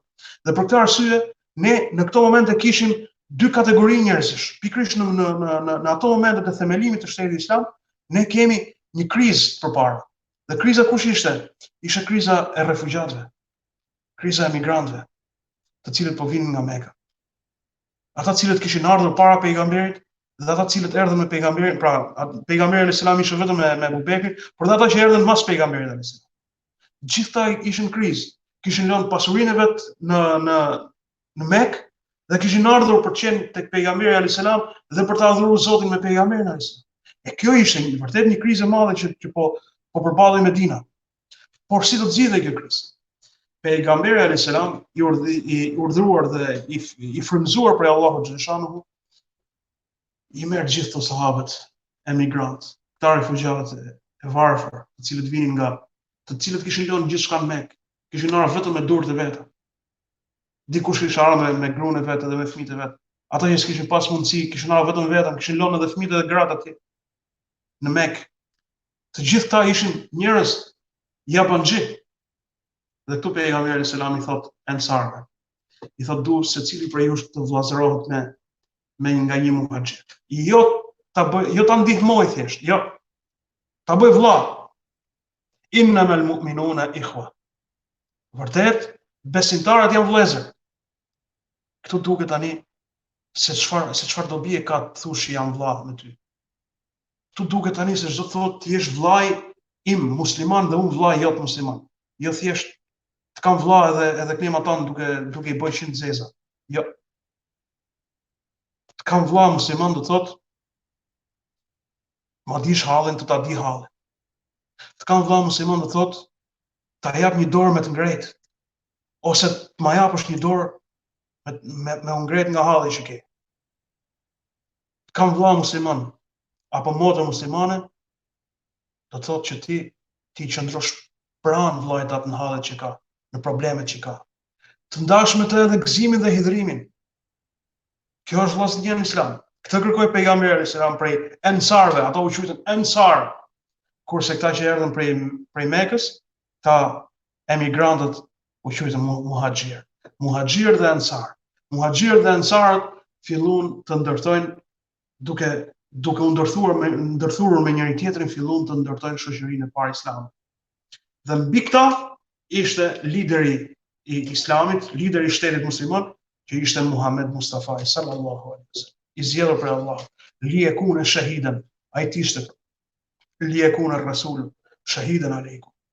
Që pejgamberi të jetë dëshmitar për ne, pra lideri jon, modeli jon që ne ta kishim atë për model, por që ai të qeveriste pra me drejtsinë hyjnore prej Allahu xhaleshanu qeveriste këtë shtet që ishte I vogël në Medinë, në një vend të vogël që disa mijëra banor mund të quhet krejt Medina, e asaj kohe, që sot mund të jetë thjesht një lagje e Medinës të kësaj kohe, pikërisht ajo është bërthama e parë e krijimit të shtetit musliman, shtetit të Islamit. Ky është shteti I vërtet I Islamit. Dhe normalisht pejgamberi sapo erdhi në Medinë, do të vendosë edhe simbolet. Edhe simbolet e pejgamberit alayhis salam janë 2 bajramet. Në para se sa të vinte pejgamberi alayhis salam në Medinë, aty populli I Medinës, traditat e vjetra kishin pas festat e tyre pagane që I kishin parë dhe dëgjuar nga të tjerët me radhë, trashëguar nga të tjerët me radhë. Pejgamberi alayhis salam I abrogoi ato, I anulloi ato festa. Tha ne nuk kemi nevojë për këto festa, ne kemi festat tona. Festat e muslimanit janë 2. Cilat janë këto festa? Festat e 2 bajrameve. Mirë po, kujdes. Pejgamberi alayhis salam po flet për Medinën. Dhe ne si musliman, këto janë 2 festat tona. Sigurisht kemi festë, ne festojmë mbrapa dhe ditë shënuara që kanë ndodhur në historinë islame. Ne quajmë festë edhe natën e Kadrit, që do të na vijë inshallah dhe inshallah arrim. Ne quajmë festë edhe ditën e Xhumat. Ne quajmë festë edhe netët e mira. Gjithë ato janë festa për ne, sepse ne aty përkujtojmë. Vetë pejgamberi alayhis salam I ka përkujtuar këto festa. Sepse këto janë pikërisht ato simbolet e Islamit. Mirë po pejgamberi alayhis salam pra mbasi e vendos, tashmë po jepet një formë e qartë dhe e pastër të shtetit të Islamit, shtetit që Allahu xhaleshanu ka kërkuar. Mirë po kishte të bënte dhe jo vetëm me muslimanat në atë vend. Në atë vend kishte të bënte dhe me jo musliman që ishin banorët atij vendi. Dhe pejgamberi alayhis salam edhe për këto duhet gjendë zgjidhje. Bëhet fjalë për hebrejt, për xifutët. Hebrejt ishin në ato fise të cilët, siç thamë më parë, jetonin në periferitë të Medinës. Ato kishin kështillat e veta, jetonin aty. Mirë po ato konsideroheshin banorë të Medinës, tashmë pejgamberi duhet edhe për këtë të mendonte. Çfarë do të bënte me ta? A do të konsideronte armiq sepse janë pa fe? Apo do të konsideronte vëllezër sepse janë aty në Medinë? Apo çfarë? Pejgamberi alayhis salam nuk I konsideroi armiq. Edhe pse nuk besonin se ai. Pejgamberi alayhis salam nuk I konsideroi armiq. Pejgamberi alayhis salam nuk e kishte të keqen primare. Nuk e trajtonte njeriu në mënyrë të keqe në fillim, përkundrazi. E trajtonte në mënyrë të mirë, e afronte. E nëse ai e meritonte atëherë pastaj do të kundërpërgjigje. Në rastin konkret pra me hebrejt. Ai mbasi I thret parat e hebrejve dhe I thot, ju jeni populli im, jeni populli I Medinës, tashmë ne do të bëjmë një marrëveshje bashkë. Në këtë marrëveshje në pika të shumë, aty ka shumë pika, por do t'i përmend vetëm disa për arsye kohe. Në këto pejgamberi alayhis salam I jep atyre një qeverisje autonome. Pra ata vetë brenda shtetit musliman, që është Medina, konsiderohen si shtetas të Islamit, nën qeverinë islame, që ishte pejgamberi alayhis salam, por ata do të bëshin jetën e vet fetare, jetën e vet pavarur në mënyrën e vet, do të kishin tregun e vet aty, tregtinë e vet, e merr. Por gjithmonë nën kuadrin e Islamit. Këtu, për këtë arsye, nënshkruhet një marrëveshje që quhet Karta e Medinës. Karta e drejtave të njerëzit për herë të parë këtu është provuar. Për herë të parë këtu është nënshkruar. Nuk është nënshkruar karta Magna Carta, që është ajo e famshme që ka dalë në mesjet me mbretërit e Anglisë. Jo, pikërisht kjo është e para. Pikërisht në vitin e parë të hijretit, ku pejgamberi alayhis salam i bën një marrëveshje me hebrejt, duke arritur në disa kushte, pra dakordsi për disa kushte ku hebrejt e Medinës janë pjesë e shoqërisë muslimane, pra gjithë bashkë, edhe pse nuk janë musliman. Hebrejt kanë fenë e tyre dhe muslimanët fenë e vet. Secili do të ketë ekonominë e tij të pavarur, do të jenë aleat nëse sulmohen nga armiqt dhe do ta mbrojnë njëri tjetrin, duhet të respektohen me njëri tjetrin, nuk ngarkohet me fajin e tjetrit. Nëse një musliman ka bërë faj, ose dikush jo hebrej ka bërë faj, nuk ka pse ta vuajë dhe hebreu ose muslimani fajin e tjetrit, përkundër se është faji takon atij që e bën. Do të ndihmohet njeriu i dobët, pra do të jemi bashkë për të ndihmuar të dobëtit e vendit. Ekonomia e përgjithshme do të jetë e përbashkët, pra tregtinë do ta bëjmë bashkë. Ju do të keni tregti në lagjet tuaja, në kështillat e juaja, por do të ketë edhe një pazar të madh ku do të bëhet tregtia. Karavanet do të nisin gjithë bashkë, që shkojnë tregti pra jashtë, ose që shkojnë në Sham ose në Yemen. Nuk lejohet dëmtimi i qytetit Medinës nga asnjë nga palët. Gjykimi për çdo keq kuptim, shikoni këtë pikë me kujdes, gjykimi për çdo keq kuptim do të jetë gjykimi i Allahut xhaleshanuhu dhe pejgamberit të tij sallallahu alaihi wasallam. Pra, qeveria kryesore është e Muhammed Mustafait sallallahu alaihi wasallam. Nuk lejohet ndihma ndaj armikut njëri tjetrit, pra nuk lejohet bësh aleancë me armiqt e Islamit kundër muslimanëve, qofshin ata dhe Kurajshët. Dhe së bashku do ta mbrojmë Medinën, secili në vendin e vet. Pra, nëse vjen nga lindja, ata që janë në lindje, nëse ka hebrej aty, pra hebrejt e lindjes, Medinës do të jenë pikërisht aty do ta kenë zonën ku do të mbrojnë Medinën. E kështu me radhë. Prishja e kësaj marrëveshje konsiderohet tradhti dhe zullum.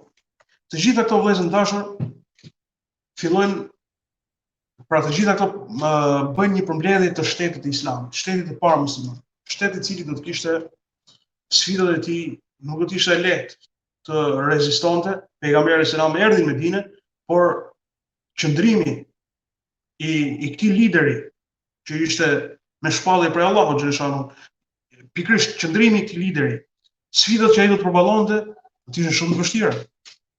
Dhe do të ishin të tilla të cilat do ta forconin të shtet në mënyrë që ky shtet nesër do të ishte ai që jo thjesht do të përballej me superfuqitë e kohës, por edhe do t'i rrënonte krejt fuqitë zullumqare të kohës. Ishte shteti i cili e zhduku për të mos e kthyer më perandorinë perse. Ishte shteti i cili e zhduku për të mos e kthyer më perandorinë e Bizantit. Të gjitha këto ndodhin në historinë islame. Do të kemi rastin inshallah me lenin e Zotit, do të kemi rastin të flasim për shumë prej këtyre ngjarjeve dhe ndodhive të shtetit musliman. Unë nuk du t'ju lodh më tepër, tashmë shkoj 1 orë e çerek gati dhe nuk kam dëshirë t'ju zgjas më tepër. Inshallah në pjesë të ardhshme do të flasim pikërisht për këto sfida të shtetit musliman, luftimet që u bën, përpjekjet e mëdha që kanë bërë muslimanët në atë kohë. Dhe lutem Allahun xhaleshanuhu që të kemi përfituar diçka nga kjo ligjërat. Tash unë po ju ale fjalën ju vëllezër të dashur, nëse ka pyetje ndryshme, jam gati. Allahu të shpërbleft, Allahu të begatoft Hoxhë i nderuar, Allahu të gradoft me gradat më të larta të xhehenetit ty dhe familjen tonë, ja Rabbel Alamin. Ishte një temë me të vërtet shumë interesante, një temë e cila e prek në thelësinë e zemrës. Mashallah, barakallahu fik, Allahu të shtoft diturinë ja Rabbi. Ne lazi për talon Hoxhën të poshoj, do të shkojmë me një hilai inshallah, dhe do të rikthehemi përsëri në studio. Veç pak të kiqem me Hoxhën, ta falenderoj se e kam ndjek me vëmendjen shumë të madhe, Allahu ju shpërblet Hoxhë nderuar. Një temë shumë interesante, një shtet që na mungon neve sot, një burgshteti që fatkeqësisht nuk e kemi ne sot. Çfarë drejtësie vuni pejgamberi sallallahu alaihi wasallam, të cilën drejtësi sot shumë vende muslimane, shumë musliman nuk i gëzojnë sot në për vendet jo muslimane, fatkeqësisht, edhe pse pejgamberi sallallahu alaihi wasallam ju dha drejtësia të cilët i pam, kurse tek ne mungojnë tek muslimanët këto drejtësia dhe janë duke u maltretu, janë duke u ofendu, edhe pse nuk i kanë drejtat, por mbi të gjitha janë duke u anashkalu e ofendu nga të gjithanë. Unë e kam shku disa inserte, inshallah taala, po mbasi ilahis unë do të rikiqem pak unë direkt me temën, me pyetje që i kam rreth temës, të cilët më interesojnë, edhe pse e keni elaboruar ju shumë bukur temën. Mirë po pak disa çështje që më interesojnë mu personalisht nga studia jonë që i kam përgatit, domethënë di nxjerrim derisa të kemi ndonjë pyetje nga shiqëusit, ku do t'ja japim gjithsesi rastin atyre të bëjnë pyetje. Allahu shpërblet Lazi, patjetër që do t'i bëjmë pyetje Hoxhës. Unë kisha lutur të gjithë shikuesit ata që dëshirojnë me bë pyetje, ku keni të fiksuar në poshtë duke qarkulluar pyetjet, mund të parashtroni nëpërmjet WhatsApp-it në numrin +41 76 73 63 74. Pra, ne pa humbur kohë do të shkojmë inshallah taala me një hilahi dhe rikthehemi përsëri në studio. Deri me tani, selam aleikum. Shpërndane për hir të Allahut.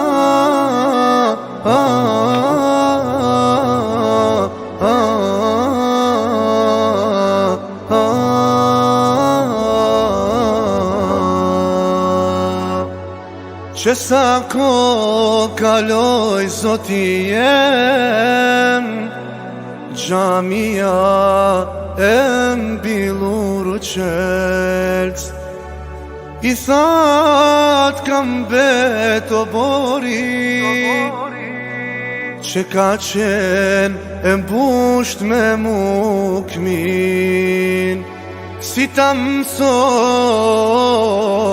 vetin, me lejt larga gjamit, trupi mu kam mësum, me ardhati ku zemra u qecu, qal mu e zini, vetmi e tire zanil, po qanë gjemati, pleshte dhe teri, rruget janë tha, shpirti unë bushvaj, të lutem na fal, ja Allah. Qal mu e zini, vetmi e tire zanil, po qanë gjemati, pleshte dhe teri, rruget janë tha, shpirti unë bushvaj, të lutem na fal, ja Allah.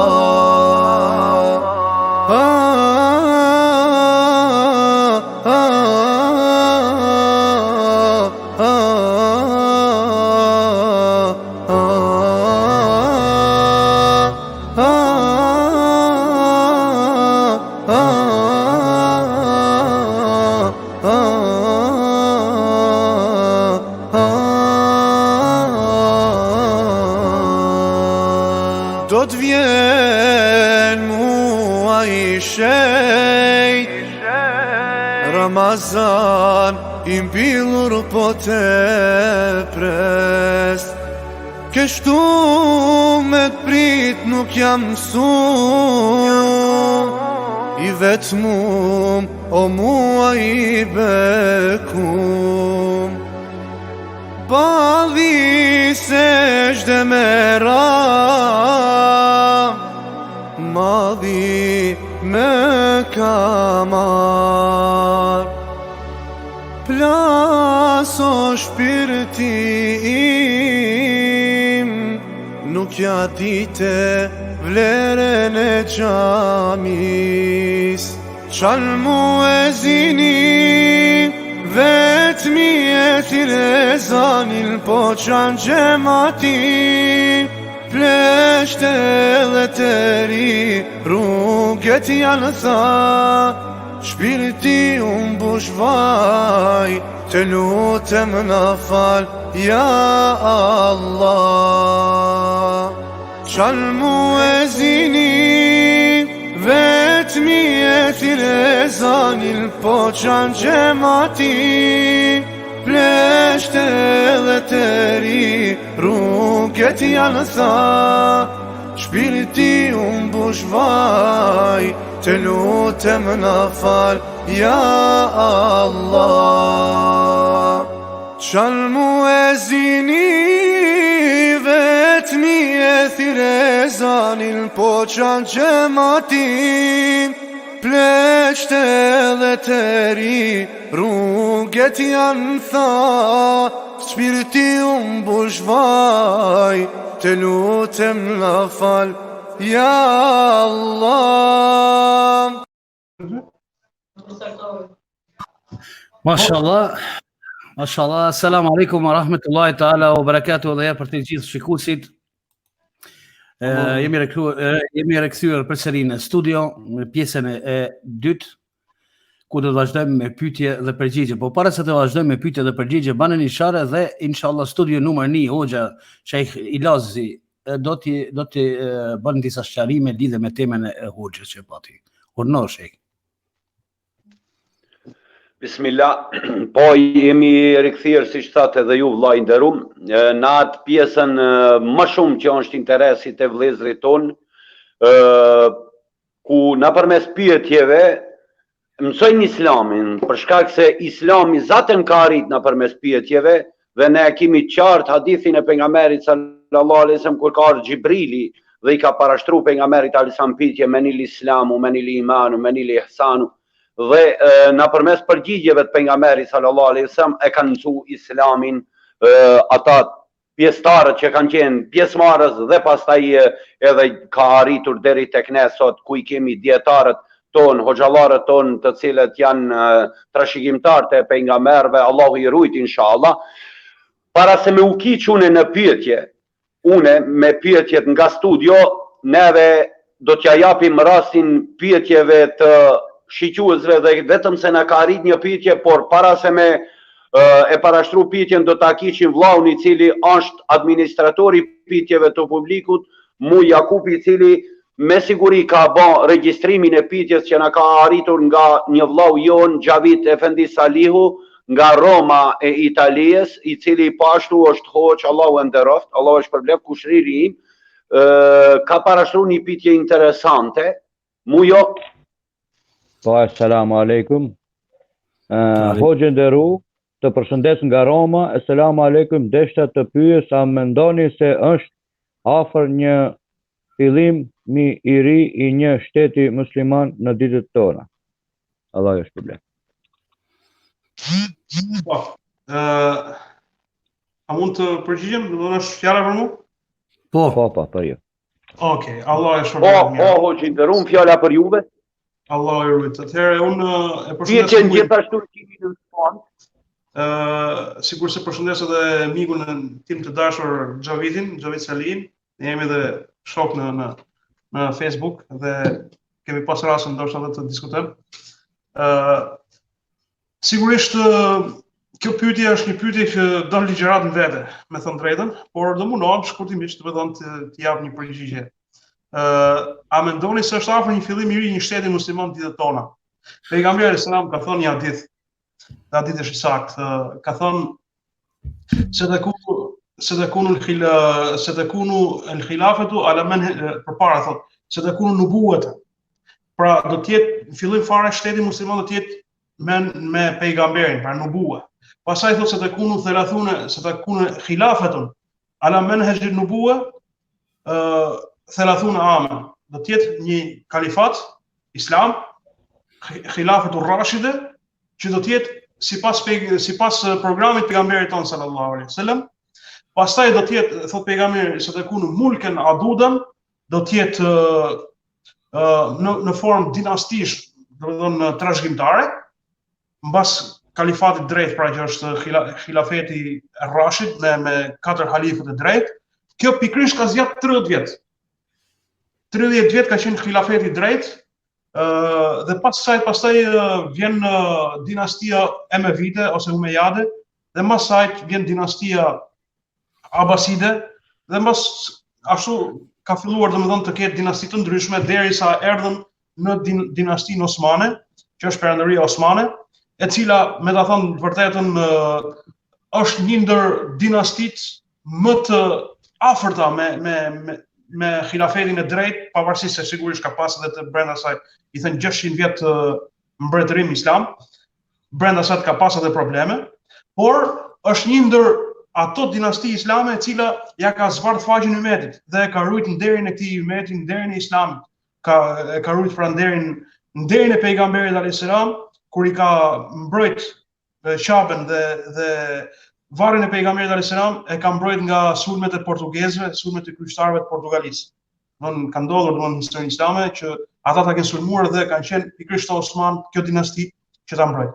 Pas kësaj thot pejgamberi alayhis salam, pra pas dinastive do të vi hukmen xhibrien. Hukmen xhibrien do thot diktatura, shtete diktatoriale. Dhe këto shtete diktatoriale ne i kemi pasur si janë, i kemi provuar edhe në trojet tona, por edhe aktualisht sot disa vende arabe janë duke vuajtur diktatura. Mund të përmendim domethënë diktaturën në Siri, diktaturat që janë edhe në vende tjera, nuk kam shefshit të përmend shumë emra, por e vërteta është që ka aktualisht diktatura. Diktaturat janë edhe në mbretëritë arabe që sot në këtë kohë po flasim, edhe ato kanë diktatura brenda, madje edhe në Arabinë Saudite me thënë drejtën ka diktaturë. Por kemi të bëjmë edhe domethënë me një rizgjim të popullit musliman, të umetit musliman, dhe kjo ndodhi me pranverën arabe. Pranvera arabe ishte pikërisht ajo vale e madhe shpërthimi i popullit që rrëzoi shumë prej këtyre diktaturave. Madje do të kishte triumfuar sikur mos ndodhin disa sabotime që i bën pikërisht këto dinastit arabe, duke shpenzuar para të mëdha.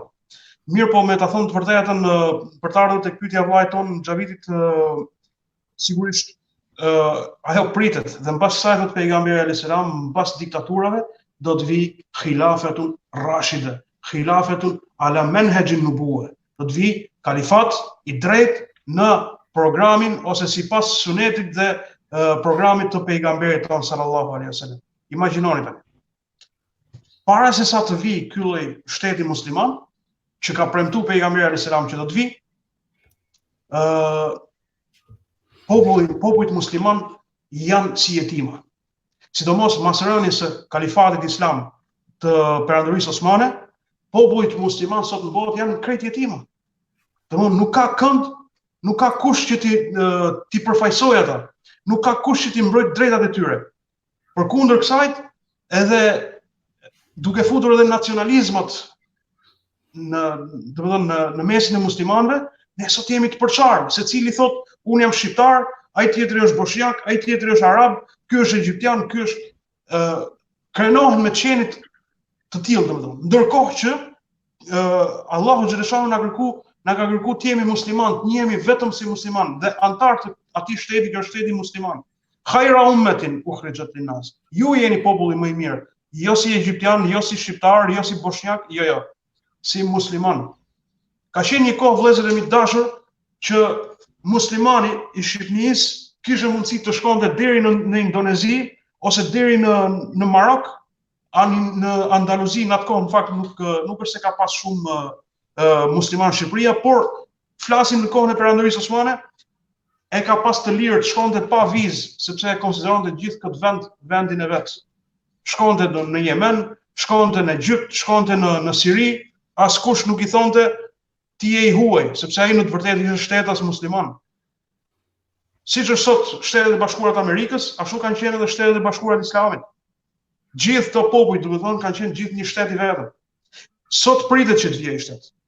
Sigurisht bërthamat e para domethënë kanë filluar lëvizjet me valën e pranverës arabe kanë filluar këto lëvizje. Kemi Turqin nga ana tjetër që na ka zbardh faqen, me cilën domethënë krenohemi, e cila po e mbron dhe po sillet, aktualisht është duke u sjell jo si një shtet turk, po si një shtet I cili përfaqëson ose po tenton të përfaqësojë gjithë drejtat e muslimanëve, të interesohet për drejtat e çdo populli musliman. Me aq mundësi sa ka. Ne nuk mund të themi se Turqia sot ka arritur, domethënë të jetë pikërisht ajo kulmi I shtetit musliman, se shteti musliman të paktën në kohën e perandorisë osmane ka qenë miliona kilometra katror.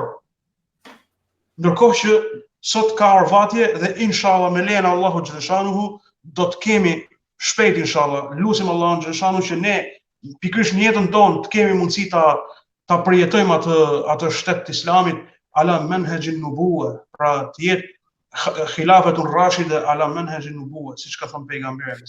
Lutim Zotin na japi hymër ta përjetojmë atë kohë. Po. Allah që përbleft të gjendëruar. Vazhdoj me pyetjen muja. Para se me vazhdu muja, kemi një pyetje, unë kam një pyetje në fakt. Hoxha shtjelloi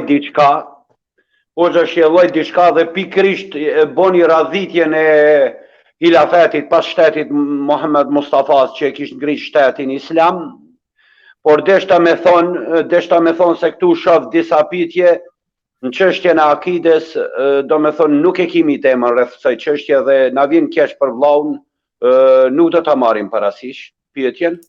Do me thonë pyetjet janë të drejtuara rreth temës fillimi shtetit Islam, shteti Islam dhe gjithçka që ngërthen kjo, edhe disa pyetje rreth Ramazanit, rreth muajit shet cilën ndodhemi, rreth sheriatit cilën e ka studiuar Hoxha. Hoxhë nderur, ju përmendet gjithë në bas hadithit pejgamberit alayhis salam kategoritë, rangimin se si ka viju shteti Islam deri në rënien e hilafetit. Pyetja ime është, perandoria osmane, sa ka ndjekur, do me thonë, sa ka pas shembull formimin e shtetit Islam apo burshtetasin Muhammed Mustafan, sa e ka ndjekur hapat e tij?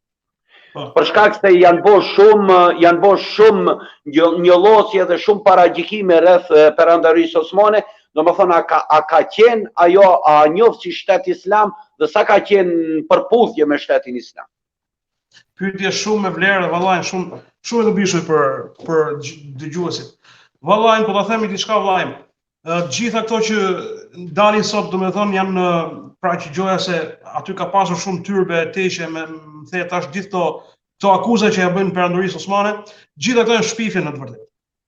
Gjitha këto janë abuzime të dashakeqëve të Islamit dhe dashakeqëve të perandorisë osmane. E vërteta është tash unë po I përgjithsoj sepse brenda tyre ka pas edhe sultan domethënë që kanë pas probleme, ne nuk mund t'i bëjmë se vetë pejgamberi alayhis salam thotë mulken adud do të thotë që është mbretëri e trashëgueshme dhe në të ka domethënë njolla domethënë pra ka gabime me pak fjalë, domethënë ka pas edhe gabimet e veta tek sultanë të ndryshëm, por e vërteta është se sultanët e perandorisë osmane kanë qenë sultanë të ehli sunetit, kështu njihen edhe hasmi Islamit ashtu I konsideron, por edhe muslimanët, edhe dietarët e Islamit ashtu I konsiderojnë. Gjithë dietarët e Islamit. Sot propaganda që del kundër perandorisë osmane në të vërtetë është propagandë frike. Është propagandë frike që e nxjerrin pikërisht ato dinastia saudite apo dinastia e Emirateve, të cilat kanë frikën e fronit vet, kolltukut vet, sepse e dinë që me Turqinë po zgjohet Islami. Dhe Turqia sot më është neo-osmane, janë osmanet e ri. dhe ata po duan ta kthejnë pikërisht ymetin e Islamit në shinat e Islamit, në shinat e ymetit, në shinat e rrugës pejgamberit sallallahu alaihi wasallam. A dini që sultanët nuk mund të merrin vendime sultanët, po qëse në të nuk do të ishte fetvaja e shejkhul Islamit kohës. Pra ka pas dikënd që ka pas pushtet më tepër se sa dhe vetë sultani. Dhe ky është shejkhul Islami. Shejkhul Islami ka qenë zëri që duhej të dëgjohej nga sultani patjetër, dhe sultani nuk vonte dot asgjë pa fetvan e shejkhul Islamit. Dhe për këtë po ju them, të gjithë ato, domethënë propaganda që bëjnë sot, domethënë në vendet arabe i quajnë dhubab elektroni, ose nëse i përkthejmë shqip quhen mizat e botës elektronike, janë propaganda domethënë të pa baza. Përkundër kësaj, perandoria osmane ka qenë një perandori e sunetit pejgamberit alayhis salam, ka qenë një perandori e cila mbrojti qoftë edhe me jetën e vet çdo pëllëm tokë të Islamit. Mos harrojmë tu mbrojtjen që i kanë bërë osmanët Medinës pejgamberit alayhis salam, ndërkohë që aleatët Saud bashkë me anglezët kanë abuzuar në Medinën e pejgamberit alayhis salam dhe në Mekën e ndritshme, në Mekën e bekuar, kanë abuzuar. Dhe këtu do të shohim që ata të cilët e kanë mbrojt Medinën dhe Mekën kanë qenë osmanët. Do të shohim edhe xhamin Aksa, se si e kanë mbrojt osmanët. Madje pikërisht ishte Abdul Hamidi radiallahu anhu, Allahu qoftë i kënaqur prej tij, Allahu mëshiroft. Abdul Hamidi ishte ai i cili e pengoi planin sionist për marrjen e xhamis Aksa dhe për marrjen e Palestinës. Dhe vetëm pas vdekjes së Abdul Hamidit arritën izraelitët të merrnin Palestinën, dhe kjo dhe kjo si u bë? Dhe kjo u bë pikërisht nga shitjet që i bën pikërisht këto fise arabe, të cilët ishin aleat me anglezët. Fisi Saudëve dhe Sharif el Hussein quhej një prej këtyre emirëve, të cilët e shitën Palestinën, e shitën tokat e shenjta dhe lejuan, madje edhe në 90-ën, siç do shohim, lejuan që këmbët e pabesimtarëve të prekin tokat e shenjta të Mekës dhe të Medinës. Këta e kanë bërë, këto nuk janë prej osmanëve, nuk janë fajet e osmanëve. Përkundrazi, osmanët kanë qenë ato që e kanë mbrojtur me nderin dhe me jetën e vet, e kanë mbrojt pejgamberin alayhis salam, e kanë mbrojt Medinën. E dini që ka pasur tentativa, diku në kohën e Selimit të dytë, ka patur tentativa për rrëmbimin e trupit pejgamberit alayhis salam në varr. Dhe këtë e kanë bërë portugezët, kanë pru flotë të madhe ushtarake dhe kanë dashur me shku në Medinë, dhe po të mos ishte flota ushtarake e osmanëve, sot nuk do të kishim këto vendet shenjta islame, dhe ishin përdhunuar nga portugezët, nga kryqëtarët. Kjo është merit e perandorisë osmane. Kështu që gjitha këto idet se domethënë perandoria osmane nuk është perandoria e ehli sunetit, se ka shirkijate e kështu gjëra, këto janë gjitha propagandë. Madje do thoja edhe diçka tjetër. Nëse më lejoni vëllezër të dashur, ju duhet dini diçka. Muslimani sot nuk njihet me atë që sot na bëhet propagandë me tauhidin e pastër. E di çfarë është tauhidi i pastër? Nuk është vetëm teoria e doktrinës akaidore. Jo. Sot tauhidi i pastër është kujt ja ke dhënë besën Allah. Ja ke dhënë kënd don ti. A ja ke dhënë besën Allahut, a ja ke dhënë besën hasmit Zotit. Sot ata që po na hiqen me tauhid pastër, janë ata të cilët janë shitur sot nëpër dhe e bajnë si Zot, Allahu ata që nuk janë musliman, hasmin e Islamit. Kjo është çështja. Kjo është tauhidi. Nëse nuk është kështu tauhidi, atëherë nuk është tauhidi teori. Tauhidi është praktik, është iman në zemër tu.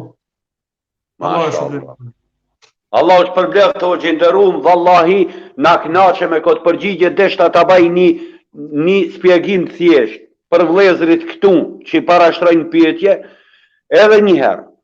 Nëse kanë pretekste që me pyetje provokuese ta prishin programin dhe t'i japin kahje tjetër programit, jo për bashkim, për shkak se ne e kemi programin për të bashkuar rreth fjalës Allahu xhaleshanu për t'i ndi çastet e Islamit së bashku, atëherë ju themi vëllezërve, nuk është i përshtatshëm programi për ata, le të gjejnë një program ku kanë debate, ku mund debatojnë rreth çështjeve të cilët kanë merak t'i debatojnë dhe ta prishin kot islam të bukur të cilën mundohemi me mishe me shpirt të bashkohemi, atëherë ata persona të cilët janë prim për fitne dhe për përçarje, atëherë nuk janë të mirëseardhur, kanë mundësi të shkojnë programe tjera të krijojnë dhe të shkehen me çështjet të cilat atone i preokupojnë, pra të shkehen me fitne, të shkehen me thashefona, të shkehen me përgojime, me marrjen a përgojë të vëllezërve,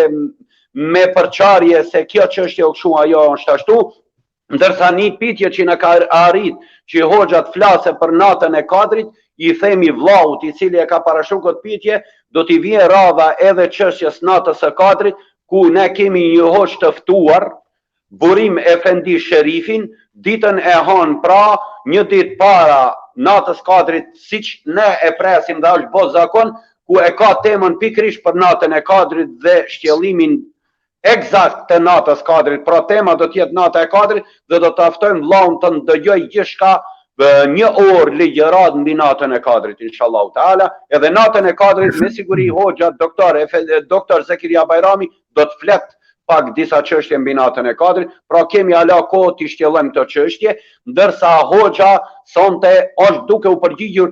Mu hoxhi nderuam kanë ardhur shumë pyetje në krije, nuk e di a do të mundim t'ja dalim, po do t'ja japim fjalën një vllaut të cilën muja e ka regjistruar një pyetje nga një vlla i cili ka parashkruar. Patjetër, vëlla Lazi, ne do të shkojmë me mujon të i pashtron pyetjet e shikuesve të cilët e bajnë nëpër rrjetin social Facebookut, ndërsa kisha pas një lutje te hoxha i nderuar që sa më shkurt pyetjeve dhe t'i dalim të gjithëve hakish.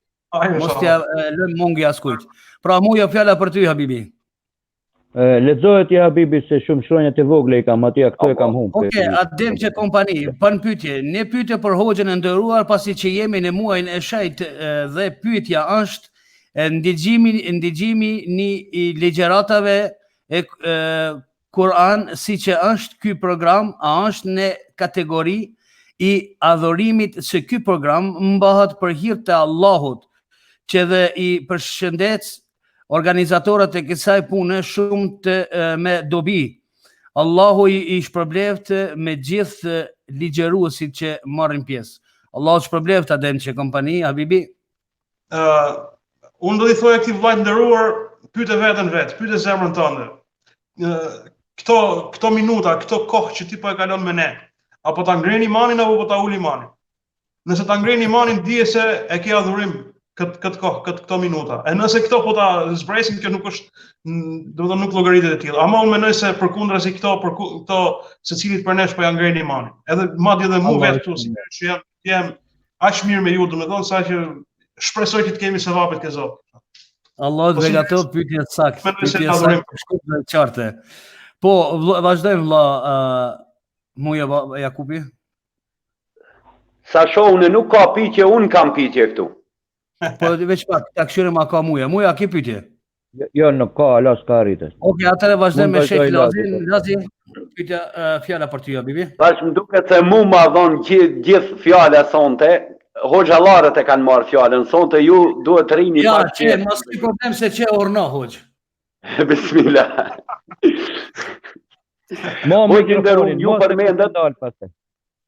Ju përmendet se pas kësaj diktaturave apo shteteve diktatoriale, të cilët i kemi pa dhe i shohim, vin një kohë kur sërish pritet hilafeti. Për cilin hilafet bëhet fjalë? A bëhet për hilafet normal siç ka qenë pas kohës Muhamedit sallallahu alaihi wasallam, apo ndoshta bëhet fjalë për ardhjen e Imam Mehdiut?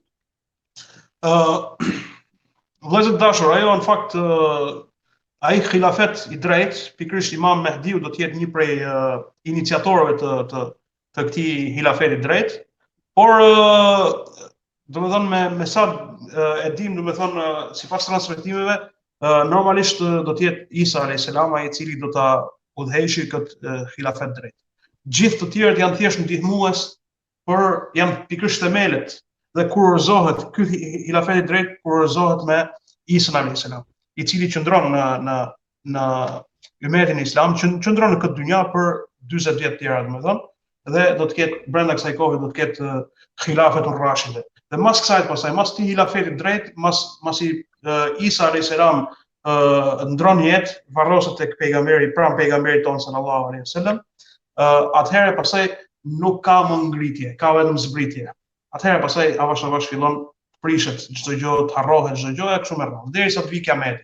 Por bëhet fjalë që ky xhilafet i drejt do të ketë shumë njerëz, shumë lider, dhe ndërto më i spikaturi do të jetë Mehdiu, radiallahu anhu, Imam Mehdiu, i cili do të jetë prej fisit pejgamberit alayhis salam, do të jetë gjak i pejgamberit alayhis salam, do t'i ngjajë më shumë te pejgamberi alayhis salam, dhe ky do të jetë një ndër liderët që do ta mbledhë ummetin e islamit. Dhe ky do të bashkë me ushtrit muslimane të asaj kohe do të përballen me ushtrit e Dexhalit të asaj kohe, pra që do të vi, dhe sigurisht do të triumfojnë. Dhe në këtë kohë zbret Allahu xhaleshanuhu dërgon Isain alayhis salam dhe zbret Isain në tokë dhe bashkohet me ushtrinë e Mehdiut dhe vret Dexhalin. Dhe pastaj merr frenat e shtetit në dorë. Shtetit musliman që është xhilafetur rashide, që do të jetë kalifat i drejtë. Kujdes vëllezër e dashur, kujdes shumë. Nuk e kam fjalën për ju që jeni ballë për ballë meje, por për gjithë ata që po na dëgjojnë, kujdes, fjala kalifat sot na e vret veshin, sepse na kanë prish emrin e kalifatit.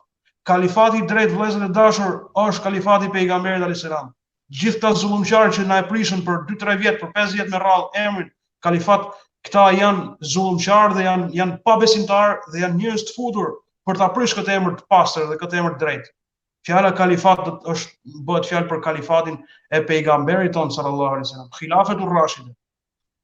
Kështu që duhet ta kemi qartë. Pra, për në përgjigje pyetjes do të jetë Isa alayhis salam ai lideri kryesor i këtij kalifati drejt që do të vi, që pritet të vijë, domethënë inshallah të jetë sa më shpejt. Po. Më fal që zgjat me pyetjen e radhës. Mund të më lexua muja baba? Ka një pyetje para kësaj vllai nderuam, ka një pyetje shumë e shkurt para kësaj, thot Denis Zajnelović, shumë shkurt, si prishet Ramazani? Shumë shkurt. Okej. Unë do t'i thoj vllajt dashur Denisit, interesohu i përpara se si mahet Ramazani dhe si të përfitojmë për Ramazanit. Po gjithsesi Ramazani ka ato mënyrat të tashmë të qarta se si ruhet edhe se si e prishin, domethënë, ose çfarë e prishin. Dhe prej këtyre është ngrënia dhe pirja në mes të ditës së Ramazanit, është kryerja e marrëdhënieve seksuale, domethënë gjatë ditës së Ramazanit, gjitha këto e prishin Ramazanin. Dhe si këto e prishin dhe janë prishin nëse bëhen me dashje, domethënë gjitha këto nëse bëhen me dashje, këto e prishin dhe kërkojnë shpagim ose kërkojnë kefare, siç quhet, që është 2 muaj me agjëru Ramazan. Mirë po, ka që mund ta bëjnë harres, ata që e prishin, ata që hajnë ushqim në harres, ata që e hajnë në pinë ujë në harres, ata janë të falur prej Zotit dhe mund ta vazhdojnë agjërimin. Ose kemi raste, nëse më lejoni, kemi raste kur disa burra musliman bëjnë marrëdhënie pa dëshirën e grave të tyre, bëjnë marrëdhënie me gratë të tyre. Në këtë rast gruaja e ka prishur Ramazanin, por jo me shpagim 2 muaj. Pra duhet ta agjëroj vetëm atë ditë, sepse gruaja nuk ka dash të ndodhi kjo domethënë gjatë ditës Ramazanit. A burri që e ka bërë këtë me zor ose pa dëshirën e gruas, ai ka për obligim ta agjëroj 2 muaj Ramazan. Pra 2 muaj ose t'japi ushqim për të varfrit, por e rëndësishme është që ai duhet ta agjërojë. Nëse nuk ka mundësi, në çfarë lloj mundësie, atëherë duhet ta paguaj për 6 ditë të varfër të japi ushqim. Kjo është për sa i përket ty në dispozitave. Sigurisht pastaj ka edhe tjera që mos zgjatim më tepër.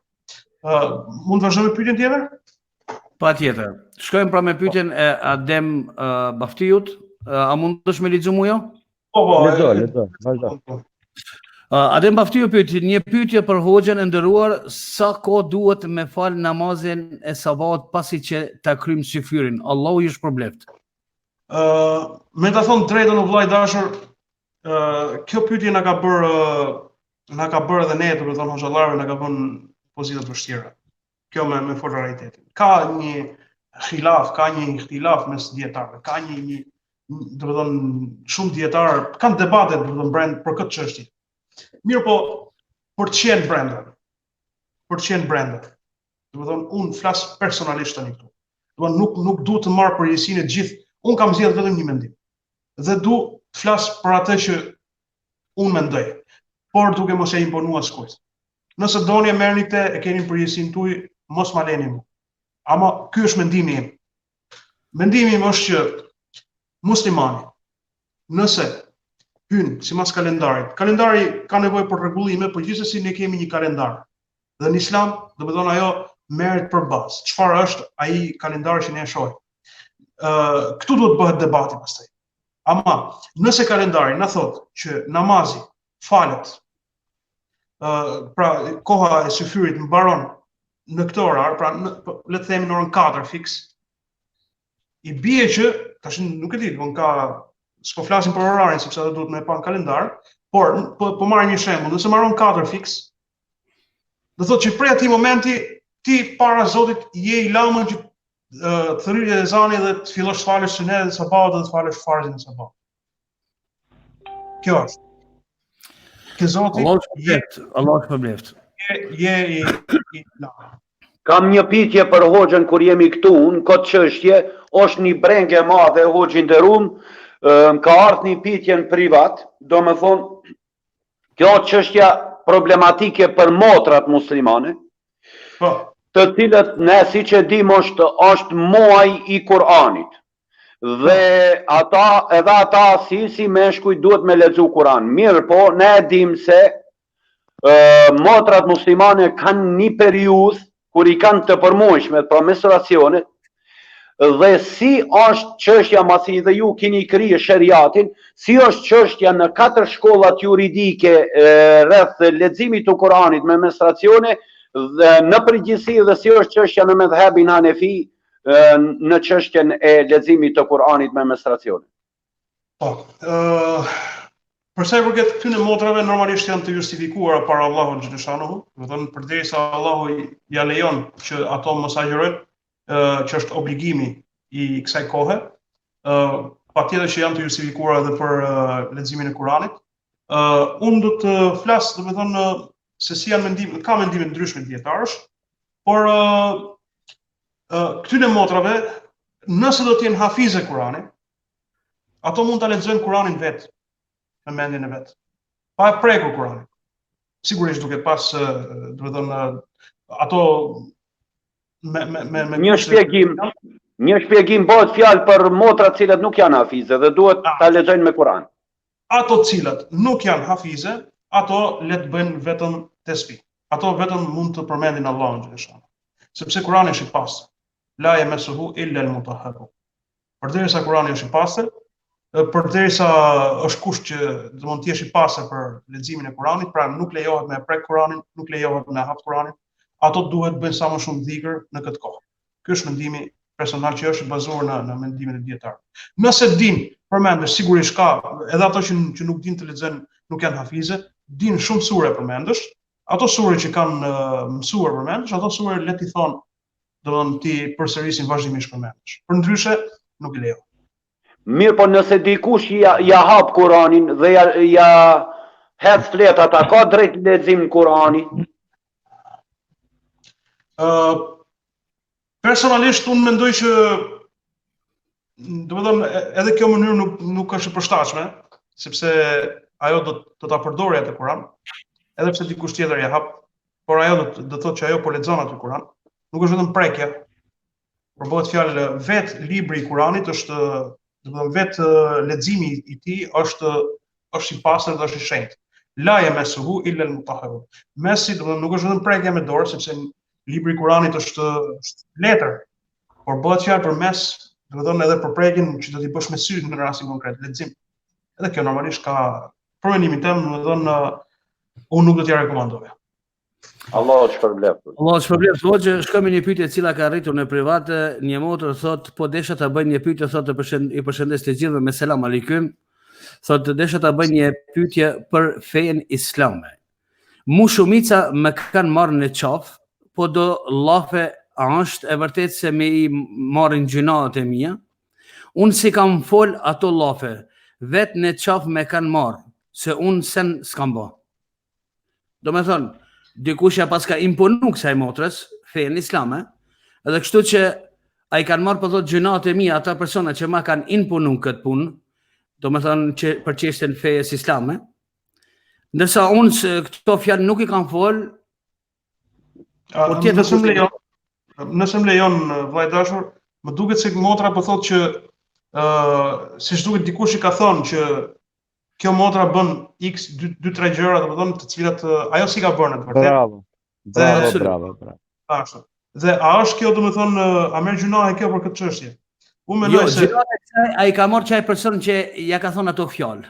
Po pra, po si ndikon kjo në islam, si ndikon kjo për islamin e kësaj motre muslimane. Unë po them në gjykimi është kjo motre muslimane tjetë qetë para Allahu xhaleshanu përderisa s'ka bëj gjona që janë gjunahe, e nëse ka bëj gjunahe normalisht duhet i kërkoj falje Allahu xhaleshanu, është një raport personal ndërmjet saj dhe Allahu xhaleshanu, as kujt nuk i takon dhe nuk duhet. Dhe ai që e bën e ka gjunaf ke Zoti që të ndërhyjë në këtë raport personal të njeriu me Zotin. Pra, motra jonë nderuar, unë i them rrije qetë, do të thonë ti e ke raportin me Zotin, do të thonë nëse ti pretendon se nuk i ke bërë, atëherë rrije qetë, ato veç ti kanë marrë gjunahet, kanë lehtësuar nga gjunahet, edhe të kanë dhënë nga sevapet e veta. E ti duhet të jesh shumë i qetë në këtë çështje. Kurse nëse do të thonë nëse ne jemi njerëz jemi dhe bëjmë gjunahe, atëherë këto gjunahe ne normalisht s'kemi nevojë fare se çfarë do të gjykoj X apo Y, ne duhet shohim si na gjykon Allahu xhaleshanu. Edhe nëse preokupohemi shumë për këtë pjesë, atëherë edhe gjunahet evitohen pak nga pak derisa të shmangen. Po. Allah shpërbleft, unë i përshëndes edhe të gjithë ata. Kemi një pyetje nga me Drejt Aliti nxirren son. Eshta para se me nxjerr me gjithë Alitit kemi një pyetje provokuese, a ke marrë në konsiderat mu jo ajo? Nga Besim Hoxhë. Nuk i marrim, as nuk do t'i lexojmë atë pyetje provokuese. Jo. Nuk e lexojmë për luftën e Kosovës, E ka ndërlidh luftën e Kosovës diçka me këtë shtetin aktual me muslimanët, e ka ndërlidh diçka. Ama jo, tash nuk hupim kohë aty, Shejki Lazi, po direkt shkojmë ke pyetja me Drejt Alitit, e kupton? Nëse më jepni dy fjalë më i thon për këtë çështje, për luftën e Kosovës. Unë kam jetuar dhe kam punuar me shumë luftëtarë të Kosovës. E sinqerisht kanë respektet e mia më të larta që mund të ketë, domethënë, madje I kam zili. Shumë për aty në luftarëve, sidomos ato hoxhallarët që kanë luftuar, madje edhe për aty në hoxhallarëve që kanë dhënë gjymtyrët e tyre, ato që kanë dhënë jetën, ato unë kam zili, domethënë. Por edhe ata që kanë luftuar dhe sot janë aktualisht gjallë, domethënë, unë kam zili ata. Kanë treguar në momentet më të vështira, kanë treguar burrnin e tyre. Allahu ja shpërblet të mira. Në atë kohë ne kemi qenë çik më të vogël dhe kemi qenë në përshkollime, por disa e kanë bërë. E kanë bërë domethënë këtë lloj lufte dhe unë ndjehem sot domethënë një njeri që unë gjithë këtyne ja pudh ballin këtyne trimave që kanë luftuar domethënë, edhe kanë dashur me sinqeritet vendin e tyne, kanë qenë musliman të mirë. Gjithë këtyne unë ja pudh ball, vallahi. Edhe I dua shumë. O gjinderum. Pitjen e ka anu tjetër e ka tregu do me thonë urrejtjen ndaj shteteve islame, ndërsa dashurin që kanë ndaj shteteve krishtere. Këtu është pitje do me thonë. Do me thonë... Para da e lom këtë... Hajde në një moment tjetër se sinqerisht pas ka... Mos humbim kohë me kësi pyetje provokuese, sepse nuk është pyetje për emisionin tonë. Kush ka problem me me pyetjen e radhës mua. Po, bismillah. Një pyetje ka ardhur nga një vëllai jon me Drejt Aliti që thot një pyetje nëse ka mundësi, nëse I ki borx në kujt dhe bashkohesh në ahiret, si paguën borxhin, a ka mundësi me t'i marrë sevapet? Allahu xhaleshanuhu është mëshirues. Allahu xhaleshanuhu është hakim, është më i urti. Allahu xhaleshanuhu është më i drejti. Allahu xhaleshanuhu shef në zemrat e njeriut ato që njeriu edhe vetë nuk i shef dot. E nisa kështu përgjigjen. Atëherë po i them. Ka 3 lloje njerëzish. Borxhli e ka fjalën. Borxhli që ka dash me ia dhon borxhin, por nuk ka pas mundësi. Allahu xhaleshanuhu kur të dalin para ditës gjykimit bashkë me personin që ka borxh, kur dalin atij që ka hak për të marrë, Allahu ja paraqit një bukuri të xhenetit, mund të themi një pallat në xhenet, siç është ai çështja e xhidalit ose debatit, ja paraqit ti pra një kompensim në xhenet dhe i thot falja vllajt tënd atë borxh që ka. Dhe ai sigurisht me këtë kompensim për Allahut ja fal. Por nëse ka qenë neglizhent ndaj borxhit, atëherë këtij personi Allahu xhaleshanuhu i merr nga sevapet e veta ose pra i merr nga sevapet e jep për të mbuluar borxhin. Ose e kundërta. Nëse ky s'ka sevape, i merr gjunahet e këtij personi që ka hak për të marrë për t'ia dhënë personit që ka hak për të dhënë. Dhe nëse nuk ka qenë as prej të parëve, as prej të dytëve, pra nuk ka qenë as neglizhent dhe as i pamundur, por thjesht ka qenë inatçi. Ka dhe njerëz që janë inatçi. Do të thjesht thot po, unë ta kam borxh ose zotëraja. Ka dhe për këtyne. Këtyne njerëzve Allahu xhaleshanuhu i ringjall në ditë gjykimit të vegjël dhe këta borxhit e tyre do të kenë mundësi madje edhe të shkelin me këmbë. Allah shpërbleft. Allah shpërbleft. Muja? Allah shpërbleft. Po, tash e kemi, Habibi, kemi një pyetje për ty. Nxjerrem sfon ati Aziz Kurti, Kosmos. Edhe lexoj ti e Bubekrit. Kosmos, Bylbyle Bubekrit. Ku është? Me njëra ti para fundit. E katërt të para fundit. Po, me njëherë do të nxerri. Lexoj me bismillah.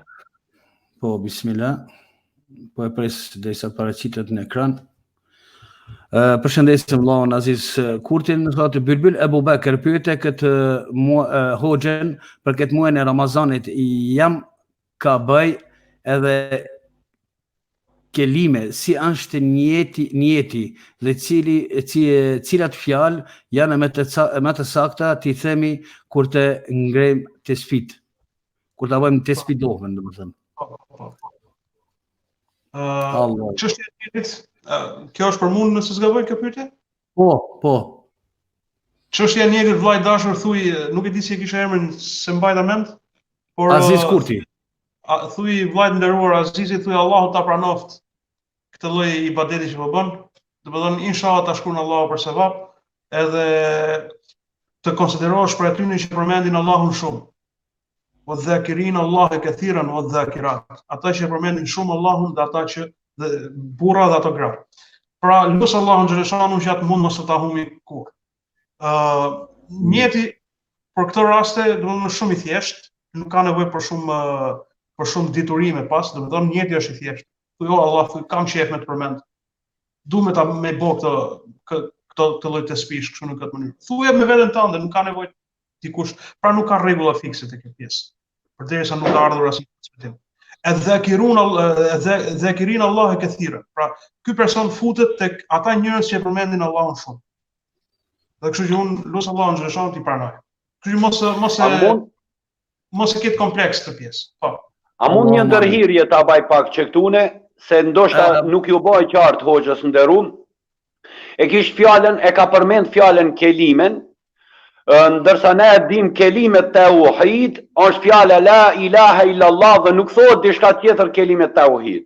Domethënë do ta thosh fjalën la ilaha illallah, fjalën e tauhidit. Po ja 100 herë më duket që është ajo. 100 hera apo 1000 hera. Sa herë ta thotë dot. Po dhikr është. Unë përmbledha gjithë kelimen me dhikr, sepse mund të jetë kelime, mund të jetë edhe kjo që bëhet subhanallahi wa bihamdi, subhanallahi alazim. Gjitha këto futen pikërisht kanë të njëjtin hukum, të njëjtin gjykim, që janë dhikr. Edhe përderisa është dhikr, inshallah Allahu xhaleshanuhu në bazë të vullnetit të personit, nuk ka nevojë për një njet, thjesht njeti është me zemër, me shpirt, që du ta bëj këtë dhikr për hir të Allahut dhe mjafton. Allah është problem të që ne shkojmë edhe me 2-3 pyetjet e fundit sepse ora veç ka kaluar 2 orë jemi live. Shkojmë me pyetjen e Bajram Xhipjanit, thotë një pyetje për Hoxhën i nderuar, nëse njeriu nuk din sure, mu fal, çka duhet të këndojnë diçka tjetër, faleminderit për mirëkuptim. Po. Nëse njeriu nuk din sure, sigurisht duhet di surën Fatiha, domethënë kjo që kërkohet, domethënë minimumi që kërkohet është të di surën Fatiha, surën Kul huwallahu, Kul a'udhu birabbil falaq, edhe Kul a'udhu birabbin nas. Nëse edhe këto sure nuk i din, atëherë mjafton vetëm me tekbir me bëu njeriu, me u lidh mas imamit, edhe me bëu tekbir, edhe me thon Allahu Ekber, me thon Subhanallah. Këto besoj që çdo njeri i din. Pra, në namazin e tij me bërë dhikr, por e ka për obligim e theksoj këtë pjesë, e ka për obligim ta mësoj të paktën surën Fatiha. Surja Fatiha është obligim i madh. Domethënë, madje ne duhet ta mësojmë në fëmijëve sa po fillojnë fëmijët, domethënë të fillojnë të flasin, ne duhet t'ia mësojmë që në atë kohë, në mënyrë që ajo t'i ngulet në zemër fëmijëve. Do t'i them këtij vllai nderuar një histori të vogël, por shumë shpejt. Një doktoresh kishte marrë zonja e nderuar motra muslimane, kishte marrë për doktoresh islame, për Kuranin. Pra që ajo graduar me gradën e doktoraturës për Kuranin. Dhe i hapën domethënë në vend në katedrën, në universitet në katedrën për shpjegimin e Kuranit, në Kuvajt ka bërë vaktin. Dhe ajo çfarë tha ajo, tha nuk e dua të jem profesoresh në universitet, unë do të jem edukatore kopshte. I tha si, tha, ti doktoresh me gradë doktor dhe ti edukatore kopshte? Tha po, tha, unë du të jem vetëm edukatore kopshte. Pse? Sepse tha du të mësoj fëmijëve Fatihan. Po arrita t'ja mësoj fëmijëve Fatihan, tha për mua ky është suksesi, ky është misioni. Sepse tha ato ta marrin me gjithë jetën. Kaq duan tha. Pra, çështja e Fatihas është ka shumë rëndësi. Po, lutem. Inshallah do t'i shkurtojmë se ka pyetje shumëta. Përsëri e ban vëlla Bajrami edhe një pyetje thotë Hoxhë i nderuar, edhe një pyetje, ju lutem, një motër muslimane ka nevojë për ndihmë, me ia ble një cop trull, ai takon vitri i Ramazanit me ia dërgu kësaj motrës. Kësaj motre normalisht jo vetëm vitri i Ramazanit, po kësaj motre i takon sepse vitri i Ramazanit fundi është shumë pak për ta ndihmuar në këtë çështje, po kësaj motre nëse është vërtet nevojtare, do të nuk i dim, por ka njerëz që mund t'i interesohen, kësaj motre duhet t'i jepet edhe zakatin. Domethënë nëse ka njerëz që kanë zakat pasurisë, mund ta ndihmojnë këtë motër edhe t'i japin zakatin. Allahu shpërbleft të gjithë nderuar. Mujo? A të lejoni mu të baj pyetje apo jo? Hoxha, kemi pyetje prej shikuesve, më vjen Allah lazi. A ki Rihat Sadikin? Po, Rihat Sadikin, zirën s'fon atje, kemi një pyetje interesant. Atëra më në fund lazi do t'ja bëjsh, më bën halal që s'ka mën. Përshëndetje, kisha një pyetje, më shkruajnë me shkuarjen në hax, a ka moshë të caktuar për të shkuar dhe kushtet cilët janë për të shkuar në hax? Allah ju shpërblet. Po, për sa i përket haxhit, normalisht është si çdo obligim tjetër, pra si obligimi i namazit, si obligimi i agjërimit, si obligimi i zakatit. Zakati ka diçka më të veçantë, por kjo çështja e moshës, të gjitha janë njësoj. Që në momentin që njeriu futet në moshën e pubertetit, fillojnë obligimet e tij islame. Dhe në këtë mënyrë, që në moshën e pubertetit deri në moshën deri në ditët e fundit të jetës së vet, ai e ka për obligim me shku në haxh. Siç e ka për obligim namazin, siç e ka për obligim agjërimin, siç e ka për obligim zakatin. Por nëse ka mundësi.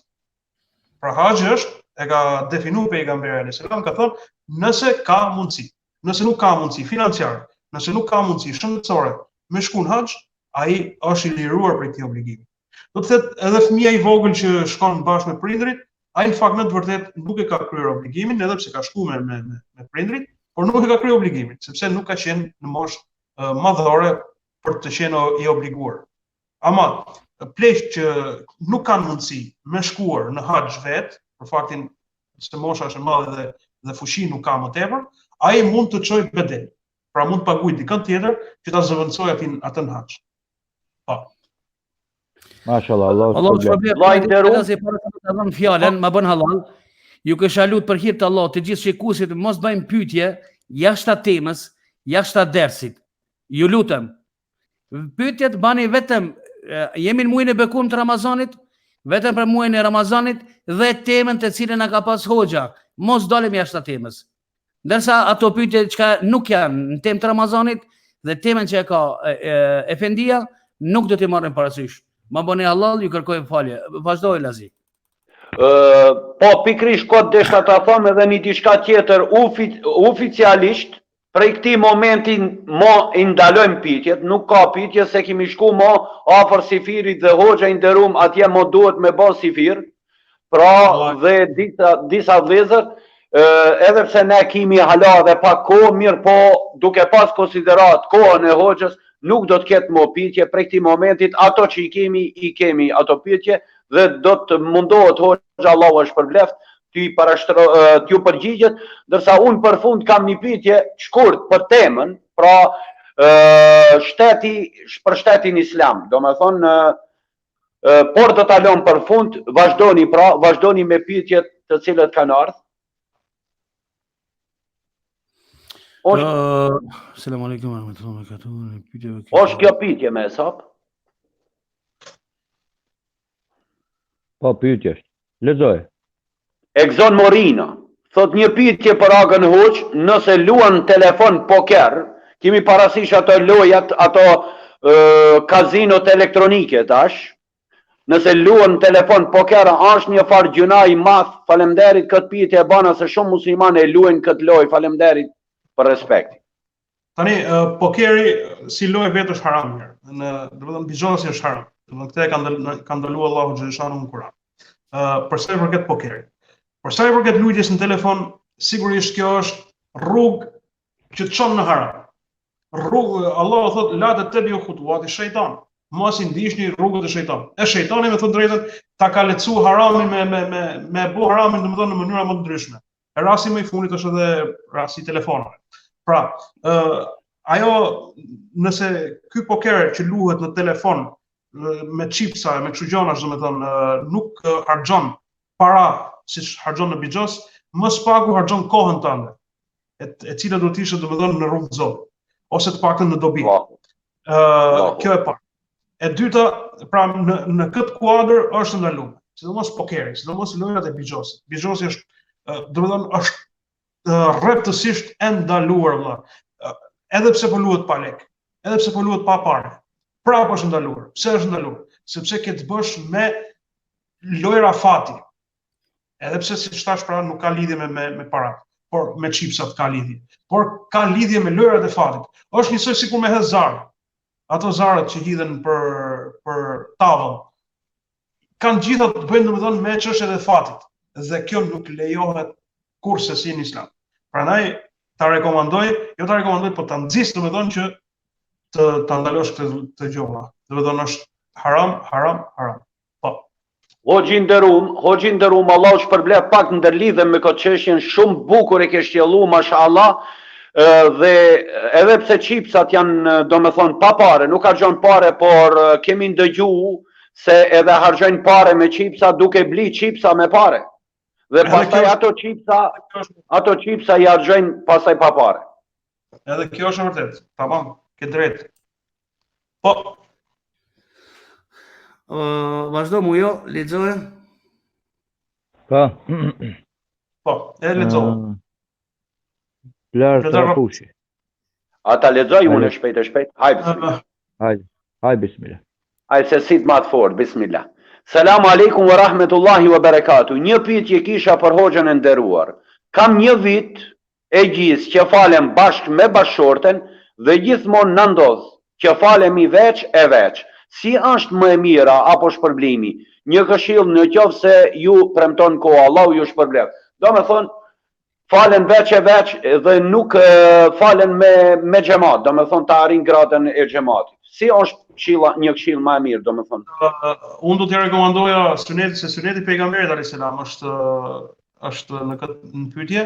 Domethënë suneti pejgamberit alayhis salam është që me fal xhamat.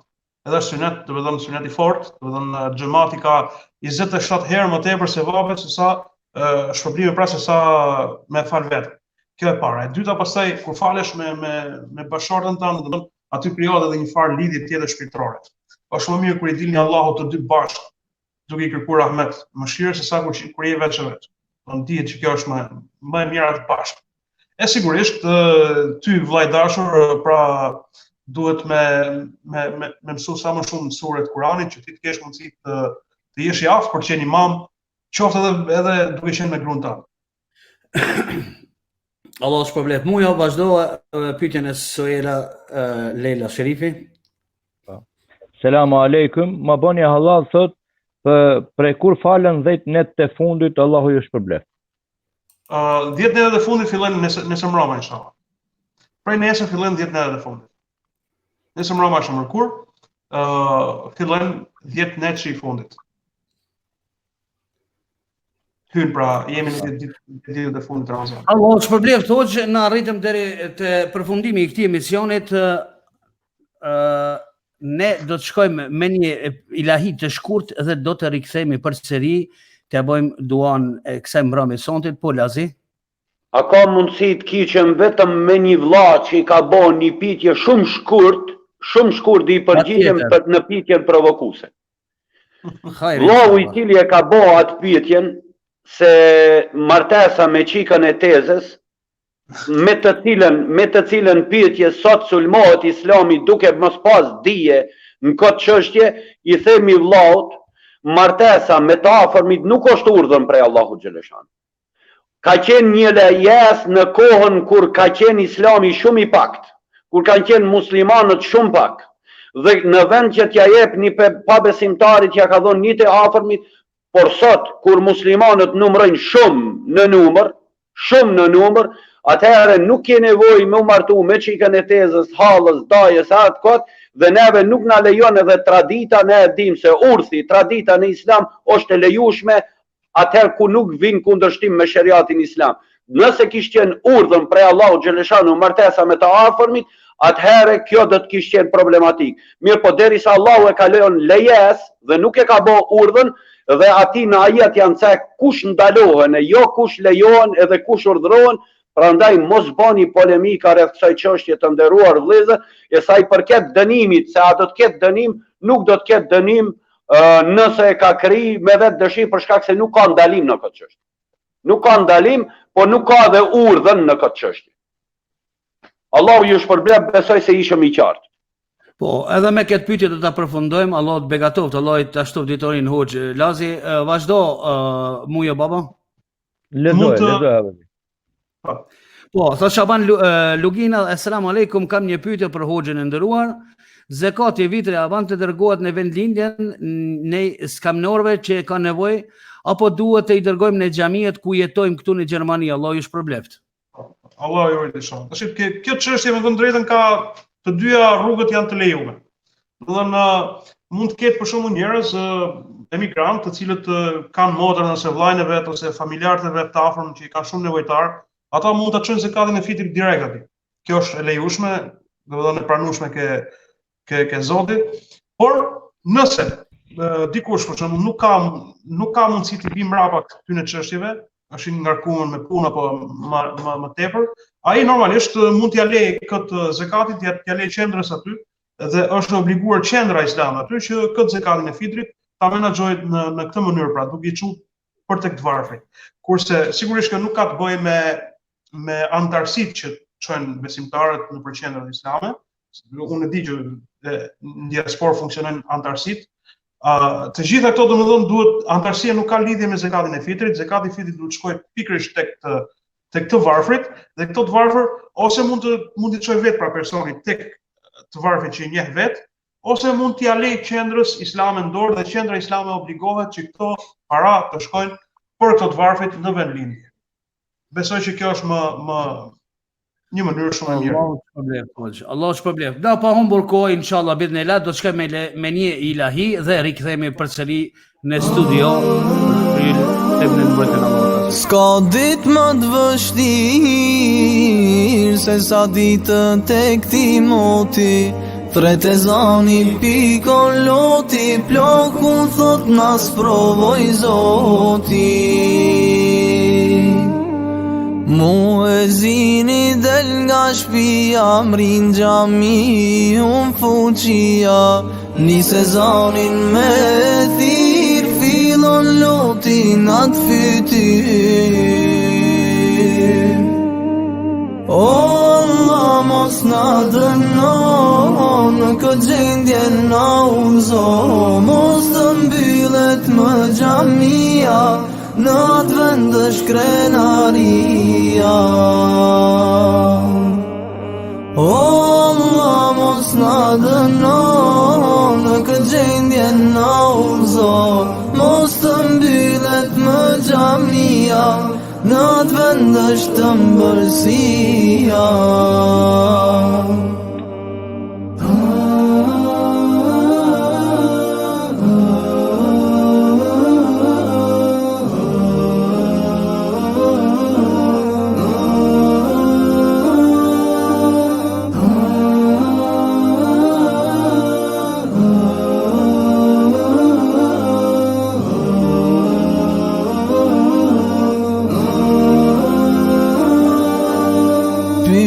Babën për këtë gjendje, thos di birë mos pyt kësi teme. Tre gjumaja mos me u fal, po m'dhem zemra s'ka mas fjall. M'tham kujtohet komunizmi, kur namazin daloj ligji, po s'mon me ndas historia, në Balkan s'fale terapia. O Allah mos na dëno, në këtë gjendje na uzo, mos të mbyllet më gjamia, në atë vend është krenaria.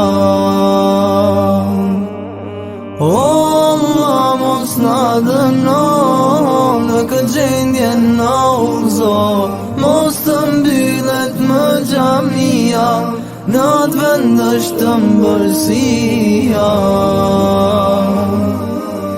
O Allah mos na dëno, në këtë gjendje na uzo, mos të mbyllet më gjamia, në atë vend është krenaria. O Allah mos na dëno, në këtë gjendje na uzo, mos të mbyllet më gjamia, në atë vend është ëmbëlsia.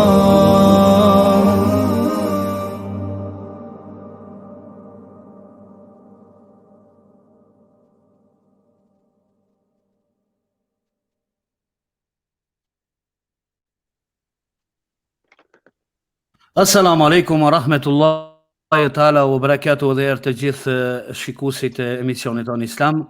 Mirë se erdhët, Allahu ju begatoft kudo që jeni. Lazi, do të shkojmë me paraqitjen e programit e nesërme dhe do të shkosh me një pjesë të Kuranit, inshallah, me lejen e Allahut. Po inshallah. Po inshallah vllai nderuam, pra të ndershëm vëllezër, kemi ardhur pikërisht në fund të programit ton dhe jemi afruar në sifir. Ne shpresojmë dhe i lutemi Allahu xhaleshanuhu që Allahu ta begaton këtë sifir dhe ju bëhe mirë sifiri dhe Allahu t'i forcon në ditën e nesërme inshallah taala, duke ja pranuar agjërimit. Pasi nuk kemi lexues të Kuranit këtu, do të mundohem unë inshallah taala ta lexoj unë Amen ar-Rasulin, siç është i njohur tek ne, pasi që edhe fundi i saj është edhe dua, dhe pastaj do ta bëjmë duan, do të zgjedhim ose do të na ban hoxha joni nderuar të na begaton me një dua gjithëpërfshirëse, ose do ta bëjmë ne nga studio këtu ne inshallah taala.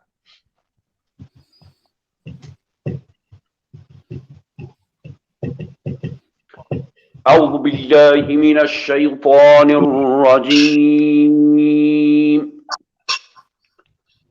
بسم الله الرحمن الرحيم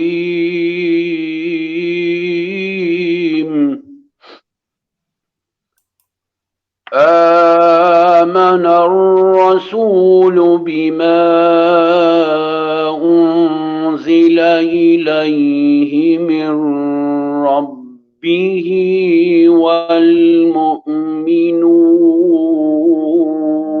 والمؤمنون كل آمن بالله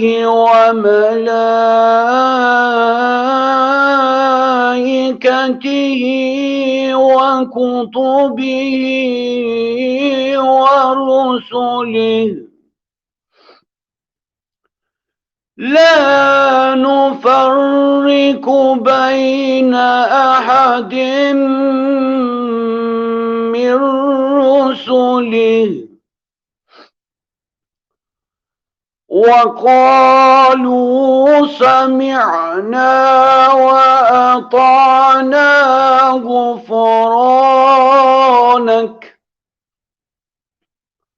غفرانك ربنا وإليك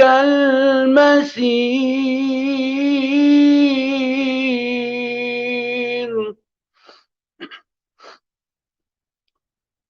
لا يكلف الله نفسا إلا وسعها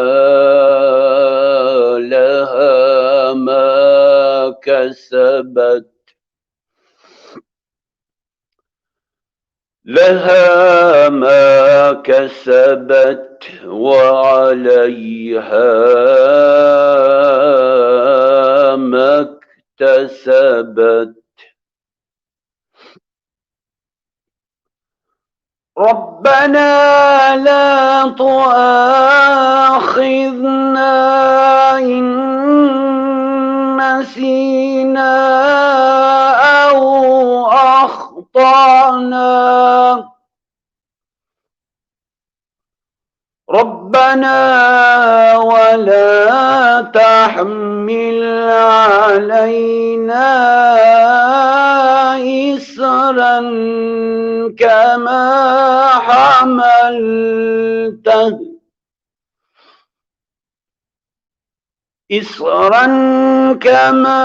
حملته على الذين من قبلنا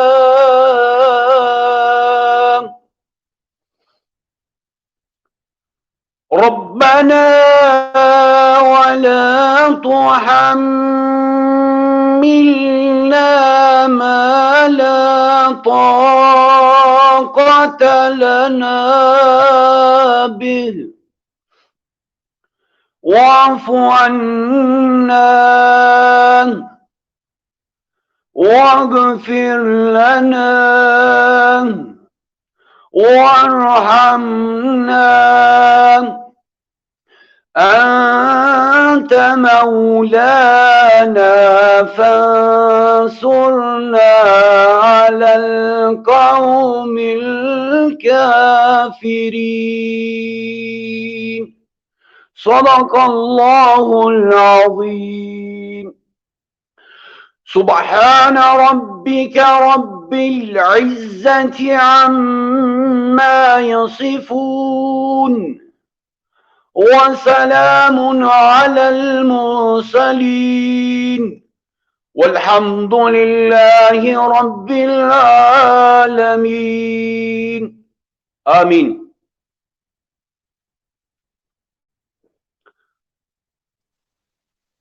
أعوذ بالله من الشيطان الرجيم بسم الله الرحمن الرحيم الحمد لله رب العالمين والعاقبة للمتقين ولا عدوان إلا على الظالمين والصلاة والسلام على رسولنا محمد وعلى آله وصحبه أجمعين اللهم ربنا يا ربنا تقبل منا إنك أنت السميع العليم وطب علينا يا مولانا إنك أنت التواب الرحيم واهدنا إلى الحق وإلى طريق مستقيم ببركة القراءة القرآن العظيم وبحرمة شهر رمضان وبحرمة من أرسلته رحمة للعالمين واعف عنا يا كريم واعف عنا يا رحيم واغفر لنا ذنوبنا بفضلك وجودك وكرمك يا أكرم الأكرمين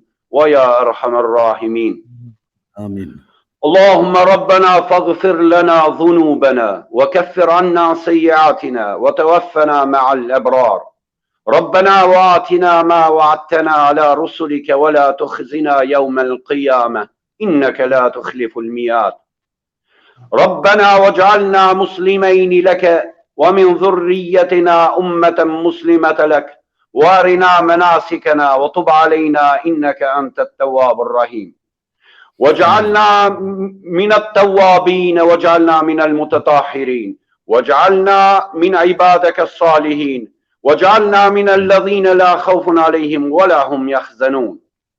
آمين. اللهم إنك عفو تحب العفو فاعف عنا. اللهم إنك عفو تحب العفو فاعف عنا. اللهم إنك عفو تحب العفو فاعف عنا. ربنا لا تزغ قلوبنا بعد إذ هديتنا وهب لنا من لدنك رحمة إنك أنت الوهاب. ربنا آتنا في الدنيا حسنة وفي الآخرة حسنة وقنا عذاب النار. ربنا اغفر لنا ولوالدنا وللمؤمنين يوم يقوم الحساب. Falem drime dhe lavdrime t'i takojnë Allahu Gjelle Shanu, krijuesit të gjithësisë, sunduesit të kësaj bote dhe botës tjetër, mëshiruesit dhe mëshirbërësit. Allahun e falenderojmë ndërsa vetëm prej tij ndihmë dhe falje kërkojmë. I lutemi Allahu Gjelle Shanu me duar të drejtuara ka madhëria e tij, që të na i pranon lutjet tona, ibadetet tona, agjerimet tona të cilat i bëjmë. Këtë punë të vogël të cilat jemi duke e bë, i lutemi Allahu të jetë i kënaqur me ta. I lutemi Allahut nga që ai është i vetmi i cili ndëgjon lutjet tona dhe i pranon ata. O Zoti i lartësuar, i lutemi madhërisë tënde të na shpërblesh me shpërblimet më të çmueshme që gjenden në madhërinë tënde për këto iniciativa që i bëjmë, duke na shpërbli neve si iniciator dhe duke shpërbli të gjithë ata të cilët na ndëgjojnë dhe bëjnë durim. Zoti i dashur, i lutemi madhërisë tënde që pasi që kemi pasur fatin të lindim musliman të jetojmë si musliman dhe të vdesim si musliman, duke dërzu shpirtin tek madhëria jote me iman. Amin. O Zoti i dashur, në këtë kohë të turbollirave na mundëso që të vërtetën ta shohim si të vërtetë dhe ta punojmë atë. Ndërsa të pavërtetën ta shohim si të pavërtetë dhe një herë përgjithmonë të largohemi nga ajo. Zoti i dashur, i lutemi madhërisë tënde të na mundësosh që të jemi nga ata të pastruarit dhe nga ata të cilët pendohen. Zoti i dashur, pastroj punët tona nga nifaku, nga kryelartësia, nga sifajtësia dhe na jep sinqeritet në çdo punë të cilën e bëjmë. Zoti na mundëso që fjalët tona të jenë në përputhje me veprat tona. Zoti i dashur, i lutemi madhërisë tënde që nëse neve jemi larguar nga rruga jote në afro, nëse bëjmë gjunahe mos na shëno, nëse veç na ke shënuar na i fal ato në këtë muaj të faljes, në muajin e mëshirës, në muajin e largimit nga zjarri i xhehenemit. Zoti i dashur, dhe nëse sëmuremi ne na shëro, dhe nëse Zoti i dashur gabojmë na fal dhe na mbulo gabimet tona. Dhe gjithmonë Zot qëndro pranë nesh. Qëndro pranë nesh atë ditë kur emri in do të harohet, kur vari in do të shkatrohet, kur prindi prej evladit dhe evladi prej prindit do të largohet, kur veprat para teje do të peshohen dhe vetëm kur mëshira jote do të kërkohet. Qëndro pranë nesh dhe mos je kundra nesh. Zoti i dashur, i lutemi madhërisë tënde, nga që ti posedon çdo cilësi dhe çdo emër të bukur. I lutemi madhërisë tënde që çdo sëmur i cili është i sëmur, Zot shëroje. Ndërsa të burgosurit pa faj, Zot liroj. Fëmijë të rit në Islam udhëzoj. Fëmijët tonë, Zoti i dashur, në frymën Islam edukoj. Na ban neve të dobishëm në familjet tona. Na ban prej atyre të cilët i udhëzojnë familjet e tyre në rrugën e drejtë dhe i largojnë nga zjarri i xhehenemit. Zoti i dashur, na mundso që gjithmonë të shoqërohemi me Kur'anin familjar. Bëre Kur'anin pranver të zemrave tona. bëre dritë, bëre kushtetut në shtëpia tona, bëre dritë në varet tona, bëre randim të veprave tona në mizanin tënd, bëre Zoti i dashur ndërmjetësim ditën e gjykimit për ne, dhe bëre lartësim në xhenetet e tua ku të ngritemi me Kur'an.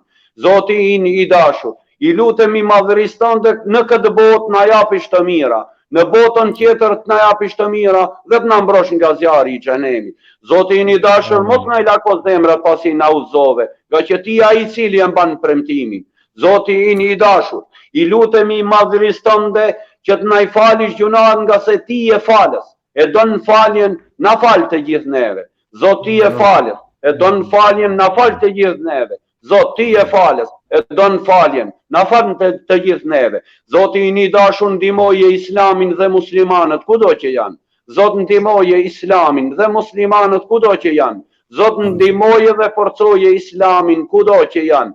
Zoti i dashur, largoje këtë sprof nga ne, largoje këtë pandemi nga ne. Zoti i dashur, hapi xhamia tona pa kushtime. Zoti i dashur, largoje hidhrimin tanë nëse je hidhruar me ne.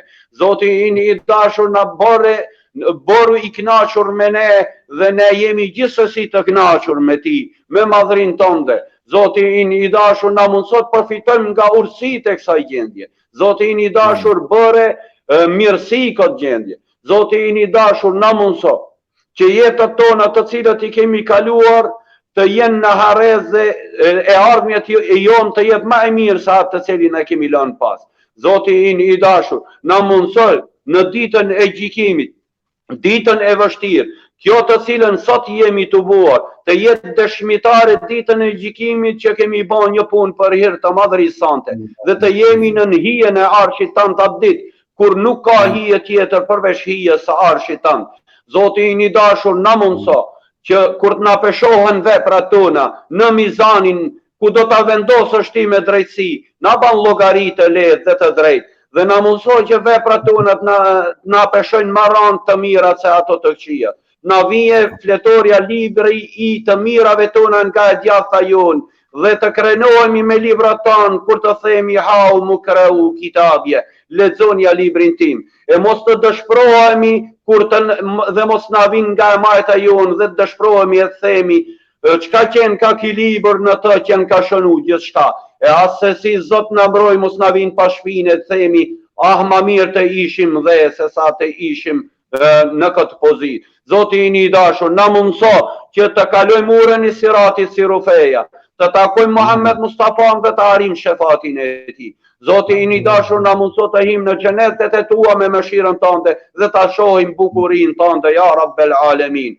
Zoti i dashur, në fund kemi një dua më të përgjithshme për të dashurin e zemrave tona. Muhammed Mustafa ta gradosh dhe ta lartësosh në xhenetet e tua, në gradat më të larta, në xhennetul al-wasile, në xhennetul firdaus, dhe neve të na bashkosh me Muhammed Mustafa, me khulefai rashidinët, me të devotshmit ya Rabbel Alamin. سبحان ربك رب العزة عما يصفون وسلام على المرسلين والحمد لله رب العالمين لله الفاتحة.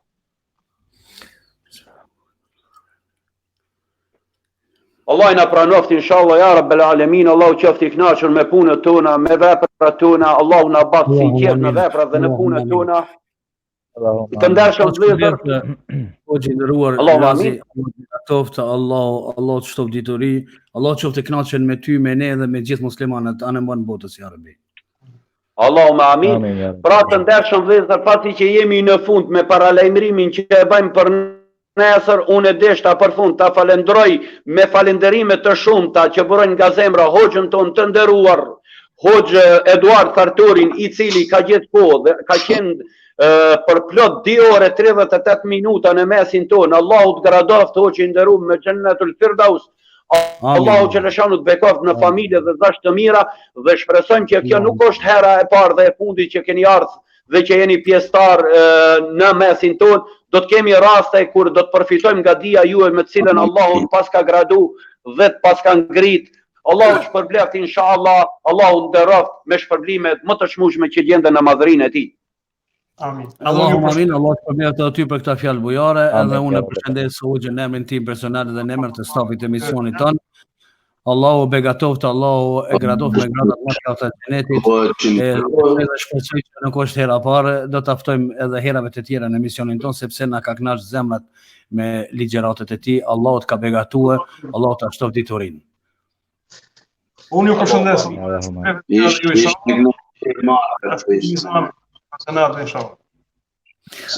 Ishte kënaqësi e madhe Hoxhë nderuar. Rahmetullahi i nderuar Allah, Eduard. Pra, ky ishte Hoxhë Eduardi, pra na vazhdojmë me paralajmërimin e nesër mbrëmje, inshallah po lazi.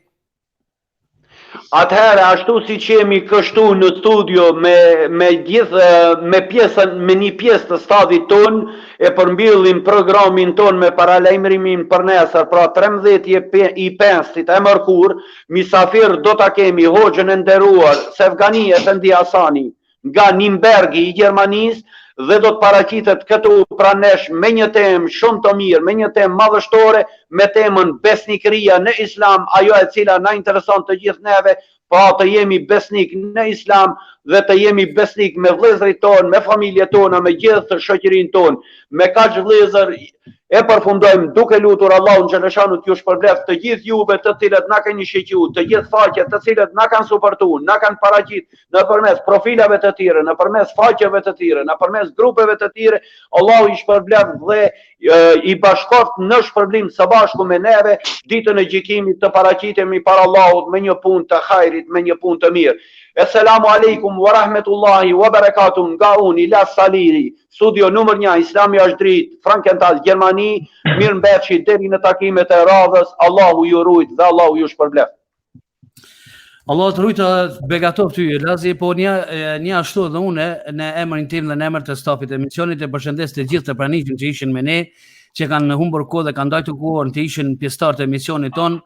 Kjo natë inshallah do të jetë dëshmi para Allahut azza wa jall në natën e llogarisë ku Allahu me lejqet do të dëshmojnë për këtë mbrëmje që ishit pjesëtar dhe keni ndëgjuar me shumë vëmendje, respekt për të gjithë juve që ishit aq të ashprat dhe të respektuar dhe bujar.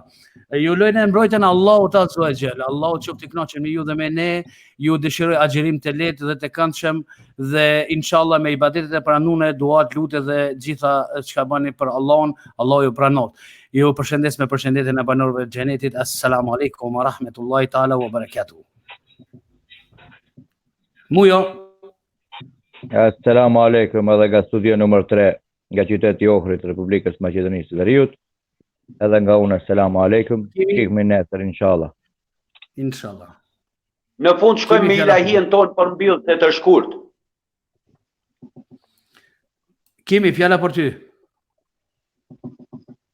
Jep. Kemi sokanin.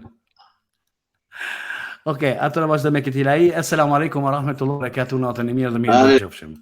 Ju falenderoj të gjithë, sigur ne vërtet në xhennet është një derë. Ramazan Kemi paska pak probleme. Ramazan, ty të do çdo musliman. Ramazan, ti e muaj plot rahmet. Çdo syfyre, çdo iftar, sa shumë kemi bereqet. Ramazan, ma mbush zemrën me iman. Ramazan, ty të do çdo musliman. Ramazan, ti e muaj plot rahmet. Çdo syfyre, çdo iftar, sa shumë kemi bereqet. Ramazan, ma mbush zemrën me iman. Ramazan